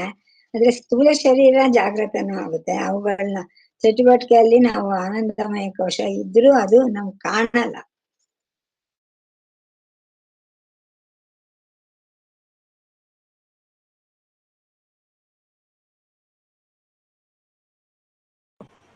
ಸ್ಟಿಲ್ ಆಗೋಯ್ತು ನೆಟ್ವರ್ಕ್. ಎಲ್ಲಾರ ಮನೇಲೂ ಒಂದ್ ಸ್ವಲ್ಪ ನೆಟ್ವರ್ಕ್, ನಂದು ಲೋ ಬ್ಯಾಂಡ್ ಅಂತ ಬರ್ತಾ ಇರುತ್ತೆ ಅವಾಗ. ಆ ಕುರಿ ಒಂದು ಉದಾಹರಣೆ ತುಂಬಾ ಚೆನ್ನಾಗಿರೋದು ಕೊಟ್ಟಿದ್ದಾರೆ ಅವರು. ಅಲ್ಲ ಅವನು ಈ ಎಚ್ಚರದಲ್ಲಿ ಎಣ್ಸಿದ್ನೋ ನಿದ್ದೆಯಲ್ಲಿ ಎಣ್ಸಿದ್ನೋ ಕುರಿನ ಗೊತ್ತಾಗ್ಲಿಲ್ಲ ಅಂತ. ಕುರಿ ಎಣ್ಸ್ಬಿಟ್ಟು ಅದು ಅಂಕಿ ಬೇರೆ ತಪ್ಪೋಗಿ ಮೇಡಮ್ ಕನ್ಫ್ಯೂಸ್ಡ್ ಮೈಂಡ್ ಇರೋರ್ಗೆ ಹಂಗೆ ಅದು. ಅಂದ್ರೆ ಅವ್ರ ಮನಸ್ಸು ಶಾಂತಿ ಇಲ್ಲ, ಅದ್ರಿಂದ ಮನ್ಸಲ್ಲಿ ಏನೇನೋ ತುಂಬಿಕೊಂಡಿರೋದ್ರಿಂದ ಅವ್ರೇನೋ ಒಂದ್ ಟೆಕ್ನಿಕ್ ಕೊಟ್ಟಿದ್ರೆ ಅದನ್ನೇ ಒಂದು ಇದಾಗಿ ತಗೊಂಡು ಅದನ್ನ ಅವ್ರು ಕೊಟ್ಟಿರೋ ಟೆಕ್ನಿಕ್ ಆಕ್ಚುಲಿ ಹಂಗೆ ಸುಮ್ನೆ ಎಣಿಸ್ತಾ ಹೋದ್ರೆ ಒಂಥರ ಮೆಕ್ಯಾನಿಕಲ್ ಆಗಿ ಹಂಗೆ ನಿದ್ದೆ ಬಂದ್ಬಿಡುತ್ತೆ ಅಂತ ಅವ್ರ ಉದ್ದೇಶ ಅಷ್ಟೇನೆ. ಇವನ್ ಅದನ್ನ ಸೀರಿಯಸ್ ಆಗಿ ತಗೊಂಡು ಅಯ್ಯೋ ಕುರಿ ಎಷ್ಟಿದೆ ಅಂತ ನೋಡ್ಬೇಕು ಅಂದ್ಬಿಟ್ಟು ಅವ್ನ ನಿದ್ದೆ ಬಂದ್ಬಿಟ್ಟಿತ್ತೆ ಆಕ್ಚುಲಿ, ಹಂಗಾಗಿ ಒಪ್ಪೋಗಿರೋದು. ಆದ್ರೆ ಅವನಿಗೆ ಎಷ್ಟು ಗಾಬರಿ ಆಗೋಗುತ್ತೆ ಅಂದ್ರೆ ಅಯ್ಯೋ ಕುರಿ ಕಳೆದೋಯ್ತು ಅಂದ್ಬಿಟ್ಟು ನಿಜವಾಗ್ಲೂ ಮಧ್ಯ ನಿದ್ದೆ ಬಂದಿದ್ದಕ್ಕೆ ಲೆಕ್ಕ ತಪ್ಪೋಗಿರೋದು. ಒಳ್ಳೇದೇ ಲೆಕ್ಕ ತಪ್ಪೋದು ಹೋಯ್ತು, ಅವನೇ ಕುರಿ ಎಣಿಸೋ ಅಗತ್ಯ ಇಲ್ಲ. ಆದ್ರೆ ಹೀಗೆ ಅಂದ್ರೆ ಅದೇ ಆ ಬುದ್ಧಿಯಲ್ಲಿ ಇನ್ನೂ ಕ್ಲಾರಿಟಿ ಬಂದಿಲ್ಲ, ಅದೇ ಸಮಾಧಾನ ಇಲ್ಲ ಅಂತ ಅರ್ಥ ಅಲ್ವಾ ಮೇಡಮ್? ಅಂದ್ರೆ ಸಮಾಧಾನ ಇಲ್ಲ, ಸಮಾಧಿ ಅಂತಾರಲ್ವಾ, ಸೊ ಬುದ್ಧಿಯಲ್ಲಿ ಇನ್ನೂ ಸಮಾಧಾನ ಇಲ್ಲ, ಆದ್ರಿಂದ ಏನೇ ಟೆಕ್ನಿಕ್ಸ್ ಕೊಟ್ರು ಅದು ವರ್ಕೌಟ್ ಆಗಲ್ಲ ಅಂತ. ಅದಿನ್ನು ಕಾಂಪ್ಲಿಕೇಟೆಡ್ ಆಗ್ತಾ ಹೋಗುತ್ತೆ. ಡಾಕ್ಟ್ರು ಡಯಟ್ ಮಾಡಮ್ಮ ಅಂತ ಹೇಳ್ತಾರೆ. ಏನ್ ಮಾಡ್ಬೇಕು ಡಾಕ್ಟ್ರೆ ಅಂತಂದ್ರೆ, ನೀನು ಚಪಾತಿ ತಿನ್ಬೇಕು ಅಂತ ಹೇಳ್ತಾರೆ. ಅದಕ್ಕೆ ಅವ್ನು ಕೇಳ್ತಾನೆ, ಅನ್ನ ತಿಂದಾದ್ಮೇಲೆ ಚಪಾತಿ ತಿನ್ಲ, ಚಪಾತಿ ತಿಂದಾದ್ಮೇಲೆ ಅನ್ನ ತಿನ್ಲ ಅಂತ. ಹಾಗೆ ನಾವು ಅರ್ಥ ಮಾಡೋ ಕೆಲಸ ನಾವು ಅಲ್ಲಿ. ಐಸ್ ಕ್ರೀಮ್ ತಿನ್ನು ಅಂತ ತಕ್ಷಣ ಊಟ ಆದ್ಮೇಲೆ ತಿನ್ಲ, ಅಥವಾ ಅದಾದ್ಮೇಲೆ ಇದನ್ನ ತಿನ್ಲ ಅಂತೇಳಿ ಎರಡನ್ನೂ ತಿನ್ಬಿಟ್ಟು ಚೆನ್ನಾಗಿ ಡಯಟ್ ಮಾಡ್ತಾ ಇರ್ತೀನಿ ನಾವು. ಹಾಗೆ ಈ ಕೆಲವೊಂದು ಉದಾಹರಣೆಗಳು ತುಂಬಾ ಚೆನ್ನಾಗಿರುತ್ತೆ. ಕಲ್ಯಾಣಿ ಅವ್ರದ್ದು ಇದಿಲ್ಲ, ಮುಂದಿನ ಪ್ರಶ್ನೆಗೆ ಹೋಗಿ. ಆಯ್ತಲ್ಲ, ಓಕೆ, ಆಯ್ತು, ಅದಾದ್ ಮುಗೀತು. ಓಕೆ, ನಾವೀಗ ಇನ್ನೊಂದಿದೆ ಆನಂದಮಯ ಕೋಶನ ಯಾಕೆ ಕೋಶ ಅಂತ ನಾವು ಕರಿತೀವಿ ಅಂತ ಹೇಳಿ, ಇವೆಲ್ಲ ಒಂದೇ. ಇದು ಯಾವುದು ಆತ್ಮ ಅಲ್ಲ ಅನ್ನೋದಕ್ಕೆ ಇವೆಲ್ಲ ಉದಾಹರಣೆಗಳು ಒಂದೊಂದೇ ನಮ್ಮಲ್ಲಿ ಹೇಳ್ಕೊಂಡು ಬರ್ತಾ ಇರೋದು. ರಜಿತಾ, ಇದನ್ನ ನಾವೇ ಹೇಳೋದ ಇಲ್ಲಿ ಇಬ್ರೇ ಇದೀವಿ? ಇಲ್ಲ, ಇದನ್ನು ಲಾಸ್ಟ್ ಕ್ವೆಶ್ಚನ್ ಮೇಡಮ್. ಹೇಳ್ಬಿಡಿ ನೀವು, ಹಾಗಾದ್ರೆ ಇದು ಮಾಡೋಣ. ಓಕೆ. ಅಲ್ಲ, ನಾನು ಇಷ್ಟೇ ಆಗಕ್ಕಾಗಿದ್ದು ಅದಕ್ಕೆ. ಇದನ್ನ ಕೋಶ ಅಂದ್ರೆ ನಮ್ಗೆ, ನಾವು ಇಲ್ಲಿವರೆಗೂ ಓದ್ಕೊಂಡ್ ಬಂದಂಗೆ ಅದು ಮರೆ ಮಾಡೋದು. ನಮ್ಗೆ ಕೋಶ ಅಂತಂದ್ರೆ ಇವಾಗ ಪ್ರಾಣಮಯ ಕೋಶ, ಅನ್ನಮಯ ಕೋಶ, ವಿಜ್ಞಾನಮಯ ಕೋಶ ಅಂದಂಗೆ ಆನಂದಮಯ ಕೋಶ ಅಂತ ಯಾಕೆ ಹೇಳ್ತೀವಿ ಅಂದ್ರೆ ಅದು ನಮ್ಮ ಆತ್ಮವನ್ನ ಮರೆ ಮಾಡುತ್ತೆ. ಯಾಕೆ ಅಂತಂದ್ರೆ ಈಗ ನನಗೆ ತುಂಬಾ ಖುಷಿ ಆಯ್ತು ಅಂತ ಹೇಳ್ತೀವಿ ಒಂದು ಸಲ. ಅಪ್ಪ, ನನ್ನ ಜಾಮೂನ್ ತಿಂದೆ, ನಂಗೆ ತುಂಬಾ ಖುಷಿ ಆಯ್ತು ಅಂತ ಹೇಳ್ತೀವಿ. ನಾನು ಅನ್ನೋದು ನಾನು ಅನ್ನೋದು ಅಂದ್ರೆ ಆತ್ಮ. ಆ ಆತ್ಮಕ್ಕೆ ನಾವು ಖುಷಿನ ಜೋಡಣೆ ಮಾಡ್ತೀವಿ. ಆಗ ನಮ್ಗೆ ಅದು ಆ ಆನಂದ ವ್ಯಕ್ತ ಆಗತ್ತೆ ಅಂತ ಹೇಳ್ತಾರೆ. ಸೊ ಆದ್ರೆ ಆತ್ಮಕ್ಕೆ ಸುಖನೂ ಇಲ್ಲ, ದುಃಖನೂ ಇಲ್ಲ. ಆತ್ಮನ ಲಕ್ಷಣಗಳನ್ನ ನೋಡಿದಾಗ ಆತ್ಮ ಶಬ್ದ, ಸ್ಪರ್ಶ, ರೂಪ, ರಸ, ಗಂಧ ಇವ್ಯಾವುದೂ ಇಲ್ಲ. ಕಾಲ, ದೇಶ, ಈ ಮಿತಿ ಯಾವುದೂ ಇಲ್ಲ. ಆತ್ಮ ಅನಂತ. ಆದ್ರಿಂದ ಅದಕ್ಕೆ ಪರಿಮಿತಿ ಅನ್ನೋದು ಇಲ್ಲ. ಸೊ ಆದ್ರಿಂದ ನಾವು ಸುಖ ದುಃಖಗಳಿಗೆ ಮೀರಿರುವಂತಹ ಸ್ಥಿತಿ ಅದು ಆತ್ಮ ಅನ್ನೋದು. ಆದ್ರೆ ನಾವು ಆನಂದಮಯ, ಆ ಸುಖ ದುಃಖ ಅನ್ನೋದು ಅದು ಮರೆಮಾಚತ್ತೆ ಆ ಆತ್ಮವನ್ನ. ಆತ್ಮ ಪ್ರಕಾಶ ಮಾಡೋದನ್ನ ಮುಚ್ಚುತ್ತೆ, ಮರೆಯಾಗಿ ಮುಚ್ಚುತ್ತೆ. ಅದಕ್ಕೆ ಅದನ್ನ ಆನಂದಮಯ ಕೋಶ ಅಂತ ಕರಿತೀವಿ ಅಂತ ಹೇಳಿದ್ದಾರೆ ಇಲ್ಲಿ. ಸೊ ಯಾಕೆಂದ್ರೆ ಸುಖ ಬಂದ್ರೆ ಮಾತ್ರ ನನಗೆ ಆನಂದ ವ್ಯಕ್ತ ಆಗ್ತಾ ಇದೆ ಅಂತ ನಮಗೆ ಅನುಭವ ಆಗತ್ತೆ. ಓ ನೋಡು, ನನ್ನ ಒಳಗಡೆ ಇರುವಂತ ಆ ಜಾಮೂನ್ ತಿಂದಾಗ ಮನಸ್ಸು ಶಾಂತಿ ಆಗತ್ತೆ. ಆಗ ನನಗೆ ಆನಂದ, ಆಹಾ ಎಷ್ಟು ಖುಷಿ ಆಯ್ತು ಗೊತ್ತಾ, ನಾನು 2 ಜಾಮೂನ್ ತಿಂದ್ಬಿಟ್ಟೆ ಅಂತ ಅಂತೀವಿ. ಅವಾಗ ನಾನು ಅನ್ನೋದು ಆತ್ಮಕ್ಕೆ ಇದು ನಾವು ಜೋಡಿಸಿದಾಗ ನಮಗೆ ಆ ಸುಖ ಖುಷಿ ಆಯ್ತು ಅಂತ ಜೋಡಿಸಿದಾಗ ಸೊ ನಮಗೆ ಆವಾಗ ಆತ್ಮನ ವ್ಯಕ್ತ ಆಗ್ತಾ ಇರುತ್ತೆ, ಸಂಪೂರ್ಣವಾಗಿ ವ್ಯಕ್ತ ಆಗತ್ತೆ ಅಂತ. ಸೊ ಈ ಸುಖ ದುಃಖ ಅನ್ನೋದು ಕೋಶವಾಗಿ ಆಕ್ಟ್ ಮಾಡ್ತಾ ಇರುತ್ತೆ ಆತ್ಮ ಪ್ರತಿಫಲನ ಆಗೋದಿಕ್ಕೆ. ಆದ್ರಿಂದ ಅದನ್ನ ಆನಂದಮಯ, ಅದು ಕ್ಷಣಿಕವಾದದ್ದು. ಆ ಸುಖ ಈಗ 2 ಜಾಮೂನ್ ತಿಂದೆ ಆಗೋಯ್ತು, ಮತ್ತೆ ನಾಳೆ ಮತ್ತೆ ಬೇಕು ಅನ್ಸುತ್ತೆ. ಆದ್ರೆ ತಿಂದ್ರೆ ಇದು ಆಗತ್ತೆ, ಶುಗರ್ ಬರ್ಬೋದು ಅನ್ನೋ ಒಂದು ಭಯ ಇರುತ್ತೆ. ಅಥವಾ ಬೇಡ ಅಂತ ಯಾರು ಮತ್ತೆ ಮಾಡ್ಕೊಂಡು ತಿನ್ನೋರು ಅನ್ನೋದು ಒಂದು ಸೋಂಬೇರ್ತನ ಇರುತ್ತೆ. ಸೊ ಹಾಗೆ ಸುಖ ದುಃಖ ಅನ್ನೋದ್ರಿಂದ ಮೀರಿರುವ ಸ್ಥಿತಿ ಈ ಆತ್ಮ ಸ್ಥಿತಿ. ಆದ್ರಿಂದ ಈ ಸುಖ ದುಃಖ ಅನ್ನೋದು ಕೂಡ ಇದನ್ನ ಮರೆಮಾಚತ್ತೆ, ಆತ್ಮದ ಆನಂದ ವ್ಯಕ್ತ ಆಗೋದಿಕ್ಕೆ. ಆದ್ರಿಂದ ಇದನ್ನ ಕೋಶ ಅಂತ ಹೇಳ್ತೀವಿ. ಮೇಡಮ್, ನಿಮ್ದೆಲ್ಲ ಇದಾಗ್ತಾ ನಂದು ನೆಟ್ ನಿಮ್ದು ನನ್ ತುಂಬಾ ಹೋಗ್ತಾ ನೆಟ್ ಪ್ರಾಬ್ಲಮ್ ಆಗ್ತಾ ಇದೆ. ಮೇಡಮ್ ವಿಡಿಯೋ ಆಫ್ ಮಾಡ್ಕೊಳ್ಳಿ, ಹಾಗಾದ್ರೆ ಬ್ಯಾಂಡ್ ವಿಡ್ತ್ ಏನಾದ್ರು ಲೋ ಇರುತ್ತೋ. ಇಲ್ಲಿ ಒಂದು ನಮ್ಗೆ ಹೇಳ್ತಾರೆ. ಆಕ್ಚುಲಿ ನಾನು ಮೇಡಮ್ ಹತ್ರ ಫಸ್ಟ್ ಮಾತಾಡಿದಾಗ ಮೇಡಮ್ ಏನ್ ಪ್ರಶ್ನೆ ಕೇಳೋದು ನಮ್ಗೆ ಗೊತ್ತಾಗ್ತಾ ಇಲ್ಲ ಅಂತ ಹೇಳಿದ್ವಿ. ಈಗ ಆಲ್ರೆಡಿ ನಾವು ಇನ್ನೂ ಒಂದು 20 ನಿಮಿಷ ಮಾಡಿಲ್ಲ, ಸಾಕಷ್ಟು ಡಿಸ್ಕಸ್ ಅದನ್ನೇ ಬರ್ತಾ ಇದ್ದೀವಿ ನಾವು. ಸೊ ಯಾವುದೋ ಒಂದು ಇಂಟ್ರೆಸ್ಟ್ ಇಂದ ಕರ್ಕೊಂಡು ಹೋಗ್ತಾ ಇದೆ ಅಂತ ಅನ್ಕೊಳ್ತಾ ಇದ್ದೀನಿ ನಾನು. ಸೊ ಇವಾಗ ಮತ್ತೆ ನಾವೀಗ ಅಲ್ಲಿ ನಿಂತೆ ಈ ಅನಂತ ಆತ್ಮನ ಯಾಕೆ ಆನಂದನೇ ಅಥವಾ ಆತ್ಮನೇ ಯಾಕೆ ಇದು ಅನಂತ ಅಂತ ನಾವು ಹೇಳ್ತೀವಿ. ಯಾಕೆಂದ್ರೆ ಈಗ ಆನಂದಮಯ ಕೋಶದಲ್ಲಿ ನನಗೆ ಎಷ್ಟೊಂದು ಆನಂದ ಇದೆ ಅಂತ ನಾವು ಹೇಳ್ಕೊಂಡು ಬಂದಿದ್ದೀವ ನಾವು. ಆದ್ರೆ ಇದಕ್ಕೆ ಯಾಕೆ ನಾವು ಅಷ್ಟೊಂದು ಪ್ರಾಮುಖ್ಯತೆ ಕೊಡ್ತಾ ಇದ್ದೀವಿ, ಆ ಆನಂದಕ್ಕೆ ಯಾಕೆ ನಾವು ಆ ಪ್ರಾಮುಖ್ಯತೆ ಹೆಚ್ಚು ಕೊಡ್ತಾ ಇಲ್ಲ ಅಂತ ಹೇಳಿ ಕಲ್ಯಾಣಿ ಮೇಡಮ್ ಹೇಳ್ತೀರಾ? ಈ ಆನಂದ ಆತ್ಮದ ಸ್ವರೂಪಕ್ಕೂ ಆ ಮನೋಮಯ ಆನಂದಮಯ ಕೋಶದ ಆನಂದಕ್ಕೂ ಏನು ವ್ಯತ್ಯಾಸ? ಯಾಕೆ ನಾವು ಅದನ್ನ ಆನಂದ ಅಂತ ನಾವು ಇದನ್ನು ಎರಡನ್ನು ಒಂದೇ ಯಾಕೆ ಪರಿಗಣಿಸಲ್ಲ ಅಂತೇಳಿ ಹಿಂದೆ ನಾವು ಇದು ಆಲ್ರೆಡಿ ಡಿಸ್ಕಸ್ ಮಾಡಿದ್ದೀವಿ ಇದೇ ವಿಷಯನ. ಈಗ ಮತ್ತೆ ಅದನ್ನೇ ಮತ್ತೆ ಇನ್ನೊಂದ್ಸಲಿ ಮಾತಾಡ್ಬೇಕು. ಕಲ್ಯಾಣಿ ಮೇಡಮ್ ಹೇಳ್ತೀರಾ? ಹೇಳ್ತೀನಿ. ಹೇಳಿ ಇದು ಮೇಡಮ್. ಈ ಸಂತೋಷ ಮತ್ತು ದುಃಖ ಅದು ಒಂದು ಹಾಗೆ ಇದು ಒಂದು ಮೇಲೆ ಇನ್ನೊಂದು ಬರುತ್ತೆ. ಆದ್ರೆ ಆತ್ಮನಿಗೆ ಸಂತೋಷ ಇಲ್ಲ, ದುಃಖ ಇಲ್ಲ. ಅದು ಆನಂದ ಸ್ವರೂಪ, ಅನಂತ.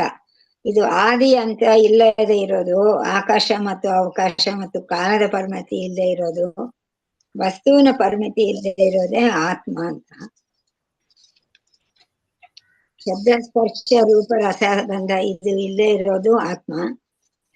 ಈಗ ಪ್ರಪಂಚದಲ್ಲಿ ಇರೋ ಎಲ್ಲ ವಸ್ತುಗಳಿಗೂ ಈ ಶಬ್ದ ಸ್ಪರ್ಶ ರೂಪ ರಸಗಂಧ ಇರುತ್ತೆ, ಆತ್ಮಗ ಮಾತ್ರ ಇಲ್ಲ.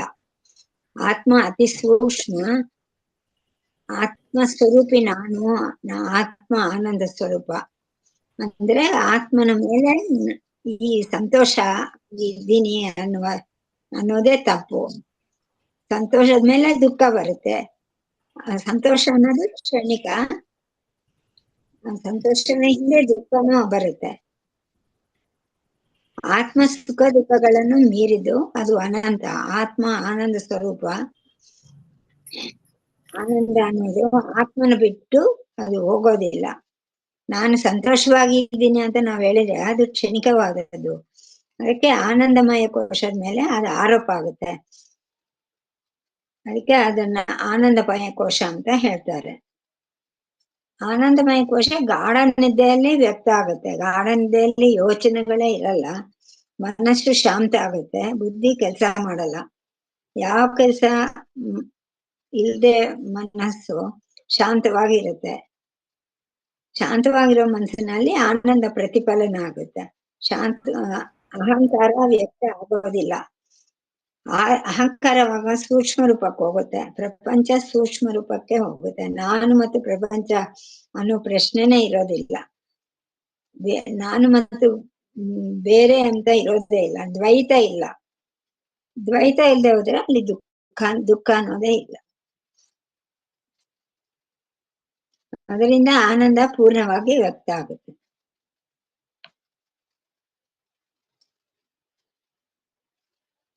ಮತ್ತೆ ಕಾಫಿ ಆನಂದ, ಟೀ ಆನಂದ, ಯೋಗ ಆನಂದ, ಅದೇ ಆತ್ಮನ ಆನಂದ, ಈ ಎಲ್ಲಾ ಆನಂದಗಳು ಆತ್ಮನ ಆನಂದದಲ್ಲೇ ವ್ಯಕ್ತ ಆಗುತ್ತೆ. ಆತ್ಮನಲ್ಲಿ ಮಾತ್ರ ಆನಂದ ವ್ಯಕ್ತ ಆಗುತ್ತೆ, ಆನಂದ ಇರುತ್ತೆ. ಆಕ್ಚುಲಿ ನಾವು ಒಂದು ಅಂಶ ಇಲ್ಲಿ ಏನಂತಂದ್ರೆ, ಈ ಆನಂದನ ಎರಡು ತರದಲ್ಲಿ ಗುರುಜಿ ಹೇಳ್ತಾರೆ. ಒಂದು ಆನಂದ ಈ ಆನಂದಮಯ ಕೋಶದಲ್ಲಿ ಅಂದ್ರೆ ಇದು ಬಾಹ್ಯದಲ್ಲಿ ಸಿಗೋ ಅಂಥದ್ದು ಒಂದು ಆನಂದ ಅಂತ ಹೇಳಿ, ಅದು ವಸ್ತುಗಳನ್ನ ಕಾಲ ದೇಶಗಳನ್ನ ಅವಲಂಬಿಸಿದೆ ಅಂತ ಹೇಳಿ. ಆದ್ರೆ ಈ ಶಾಶ್ವತವಾದ ಆನಂದದ ಅನಂತ ಅಂತ ಹೇಳ್ತಾರೆ. ಅದು ಯಾವುದೇ ಕಾಲ ದೇಶ ವಸ್ತುಗಳು ಯಾವುದನ್ನು ಅವಲಂಬಿಸದಲ್ಲೇ ತಾನೇ ಬೆಳಗ್ತಾ ಇರೋವಂಥದ್ದು. ಈಗ ಸಪೋಸ್ ಇನ್ನು ಹಿಂದೆ ನಾವೊಂದು ಉದಾಹರಣೆ ತಗೊಂಡಿದ್ವಿ, ತುಂಬಾ ಚೆನ್ನಾಗಿರ್ತದೆ, ರಜಿತಾನು ಅದು ಎಕ್ಸ್ಪ್ಲೇನ್ ಮಾಡಿದ್ರು. ಸೂರ್ಯ ಬೆಳಗ್ತಾ ಇದ್ದಾನೆ, ಸೂರ್ಯನ ಬೆಳಗಿನಲ್ಲಿ ಪ್ರಪಂಚ ಕಾಣ್ತಾ ಇದೆ ಅಂತ ಅದು ಚೆನ್ನಾಗಿ ಹೇಳಿದ್ದಾರೆ, ಅದು ಎಕ್ಸ್ಪ್ಲೇನ್ ಮಾಡಿದ್ದಾರೆ. ಪ್ರಪಂಚ ಕಾಣ್ತಾ ಇದೆ ಅಂತ, ಹಾಗಾದ್ರೆ ಸೂರ್ಯ ಪ್ರಪಂಚಕ್ಕಿಂತ ದೊಡ್ಡವನು ಅಂತ ಹೇಳ್ತೀವಿ. ಆಮೇಲೆ ಏನ್ ಮಾಡ್ತೀವಿ, ಆ ಸೂರ್ಯನ ಎಲ್ಲಿ ನೋಡ್ತಾ ಇದೀವಿ ನಾವು? ಕಣ್ಣಿಂದ ನೋಡ್ತಾ ಇದೀವಿ. ಅವಾಗ ಏನ್ ಮಾಡ್ತೀವಿ, ಸೂರ್ಯನ ಬೆಳಕಿಗಿನ್ನ ಕಣ್ಣಿನ ಬೆಳಕು ಇನ್ನೂ ದೊಡ್ಡದು ಅಂತೀವಿ.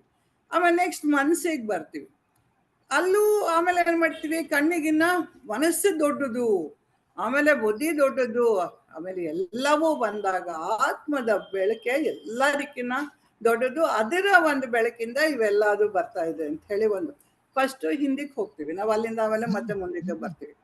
ಸೊ ಆ ಒಂದು ಇದನ್ನ ನಾವು ಅರ್ಥ ಮಾಡ್ಕೊಂಡಾಗ ಏನಾಗುತ್ತೆ, ಯಾವುದೇ ವಸ್ತುಗಳ ಸಂಪರ್ಕ ಇಲ್ದಲೆ, ಇಂದ್ರಿಯಗಳ ಯಾವುದೇ ಒಂದು ಇಂದ್ರಿಯಗಳಾಗ್ಲಿ, ಈ ಒಂದು ಯಾವ್ದು ಜಡ ಸಂಪರ್ಕ ಇಲ್ದಲೆ ತಾನಾಗಿ ತಾನು ಬೆಳಗ್ತಾ ಇರುವಂಥದ್ದು, ಅದು ಒಂದು ಅನಂತ. ಅದಕ್ಕೆ ಯಾವುದೇ ಒಂದು ಹೋಲಿಕೆನೂ ಇಲ್ಲ ಅಂತ ಹೇಳಿ, ಯಾವುದು ಸಪೋರ್ಟ್ ತಗೊಂಡು ಆನಂದ ಅಂತ ನಾವು ತಿಳ್ಕೊತೀವೋ ಅದು ಏನಾಗತ್ತೆ, ಟೆಂಪರರಿ ಆಗಿರುತ್ತೆ, ಬಂದು ಹೋಗ್ತಾ ಇರುತ್ತೆ ಅದು ಅಂತ ಹೇಳಿ ನಮಗೆ ಅದಕ್ಕೆ ಆನಂದಮಯ ಕೋಶ ಅದು ಸಹಿತ ಶಾಶ್ವತ ಅಲ್ಲ. ಅನ್ನೋಂಥದ್ದು ನಂಗೆ ಪ್ರತಿ ಸಲ ನಮ್ಗೆ ಅದನ್ನ ಒಂದು ಗಟ್ಟಿ ಮಾಡಕ್ಕೋಸ್ಕರ ಇದು ಯಾಕೆ ಶಾಶ್ವತ ಅಲ್ಲ, ಆತ್ಮದ ಇದು ಯಾಕೆ ಶಾಶ್ವತ ಆನಂದ ಅನ್ನುವಂಥದ್ದು ನಮ್ಗೆ ತುಂಬಾ ಚೆನ್ನಾಗಿ ಒಂದು ಉದಾಹರಣೆಗಳ ಮುಖಾಂತರ ಇದನ್ನ ನಮ್ಗೆ ತಿಳಿಸ್ತಾ ಇದಾರೆ. ಅಂದ್ರೆ ಇದ್ರೊಳಗೆ ಇನ್ನೂ ಒಂದು ಹೇಳ್ತಾರೆ, ಎಲ್ಲರೂ ನಿರ್ವಿಕಲ್ಪ ಸ್ಥಿತಿ ಬೇಕು ಅಂತ ಹೇಳಿ ಧ್ಯಾನ ಮಾಡ್ತಾರೆ ಅಂತ ಹೇಳಿ. ಆ ನಿರ್ವಿಕಲ್ಪ ಸ್ಥಿತಿ ಯಾವ ತರ ಮಾಡಿದ್ರೆ ಚೆನ್ನಾಗಿರತ್ತೆ ಅಂತ ಹೇಳಿ ಒಂದು ಇದು ರಚಿತಾ ಅದೇನ ಹೇಳಕ್ ಸಾಧ್ಯ ಆಗತ್ತಾ? ನಿರ್ವಿಕಲ್ಪ ಸ್ಥಿತಿ ಎಲ್ಲರೂ ಪಡಿಬೇಕು ಅಂತ ಹೇಳಿ. ಚಿರಣ್ ಮೇಡಮ್ ಇನ್ನೊಂದ್ಸಲ ಕ್ವೆಶನ್ ಹೇಳಿ ಮೇಡಮ್. ನಿರ್ವಿಕಲ್ಪ ಸ್ಥಿತಿ ಪಡಿಬೇಕು ಅಂತ ಯೋಗಿಗಳು ಎಲ್ಲಾರು ತುಂಬಾ ಪ್ರಯತ್ನ ಮಾಡ್ತಾರೆ. ಅದು ಪ್ರಯತ್ನ ಮಾಡಿ ಪಡೆಯೋದಾ ಅಥವಾ ಅದು ನಾನೇ ಅದು ಸ್ಥಿತಿ ಅಂತ ನಾವು ತಿಳ್ಕೊಳ್ಳೋ ಅಂತದ ಅಂತ ಹೇಳೋದು. ಪ್ರಯತ್ನ ನನ್ಗೆ ಅನ್ಸಿದ ಮಟ್ಟಿಗೆ ಅದು ತಿಳ್ಕೊಳ್ಳುವಂತದ್ದು ಅಂತ ಅನ್ಸುತ್ತೆ. ಪ್ರಯತ್ನ ಮಾಡಿದ್ರೆ ಅದು ಆಗಲ್ಲ, ತಿಳ್ಕೊಳ್ಳೋದು. ಕರೆಕ್ಟ್. ಅದು ಎಲ್ಲ ಸಮಾಧಿಯಲ್ಲಿ ಇಟ್ಕೊಂಡ್ರೆ ನನ್ಗೆ ಏನೋ ಸಿಕ್ಬಿಡತ್ತೆ ಅಂತ ಹೇಳಿ ಇದ್ ಮಾಡ್ಕೋತಾರಲ್ಲ, ಅದು ಆ ತರದಲ್ಲ. ಅದು ಯಾವುದೋ ಒಂದನ್ನು ನಾನು ಅದನ್ನ ಅರ್ಥ ಮಾಡ್ಕೊಂಡು ತಿಳ್ಕೊಳ್ಳೋದಷ್ಟೇ ಹೊರತು ಯಾವುದೇ ಪ್ರಯತ್ನದಿಂದ ಉಸಿರಿ ಬಿಗಿ ಹಿಡಿಯೋದ್ರಿಂದ ಇನ್ನೇನೋ ಹಠ ಯೋಗದಿಂದ ಅದು ಯಾವ್ದ್ರಿಂದನೂ ತಿಳ್ಕೊಳ್ಳೋ ಅಂಥದ್ದಲ್ಲ. ಅದು ಪಡಿಯಕ್ಕೆ ಅದರಿಂದ ನಾನು ಪಡಿತೀನಿ ಏನಾರುವೆ ಅನ್ನೋಂಥದ್ದಲ್ಲ. ಅದು ನಾವು ಇದನ್ನು ನಾನೇ ನಿರ್ವಿಕಲ್ಪನು ನಾನು, ನಿರಾಕಾರನು ನಾನು ಅಂತ ಹೇಳಿ ನಾವು ಇದರೊಳಗೆ ಆತ್ಮಶತಕದಲ್ಲಿ ನಾವು ಹೇಳ್ತೀವಿ. ಸೊ ಅದನ್ನು ನಾನು ತಿಳ್ಕೊಳ್ಬೇಕಷ್ಟೆ. ಈ ಒಂದು ಜ್ಞಾನದಿಂದ ನಾವು ತಿಳ್ಕೊಬೇಕು ಅಂತ ಹೇಳಿ ನಮಗೆ ಇದನ್ನ ತಿಳಿಸ್ತಾ ಇದ್ದಾರೆ. ಸಮಾಧಿ ಅನ್ನೋದ್ರೊಳಗೂ ಅದನ್ನೇ ಹೇಳ್ತಾರೆ. ಸಮಾಧಿ ಅನ್ನೋದೇನು ಬರ್ತಾ ಇರತ್ತೆ, ಅದರೊಳಗೂ ಹೋಗ್ತಾ ಇರತ್ತೆ. ಸ್ವರೂಪ ಅನ್ನೋದು ಬರುವುದು ಅಲ್ಲ, ಹೋಗುದು ಅಲ್ಲ. ನನ್ನ ಸ್ವರೂಪನೇ ಅದು. ನಾನು ಎಲ್ಲೂ ಬರೋದಿಲ್ಲ, ನಾನು ಹೋಗುದು ಇಲ್ಲ. ಅದಕ್ಕೆ ನಾನೆಂಬುದು ನಾನಲ್ಲ, ಈ ದೇಹ ಮನ ಬುದ್ಧಿ ನಾನಲ್ಲ, ಸಚ್ಚಿದಾನಂದ ಆತ್ಮ ಶಿವ ನಾನು ಅಂತೇಳಿ ನಾನು ಸದಾ ಕಾಲ ಇರೋದುಂಟದು.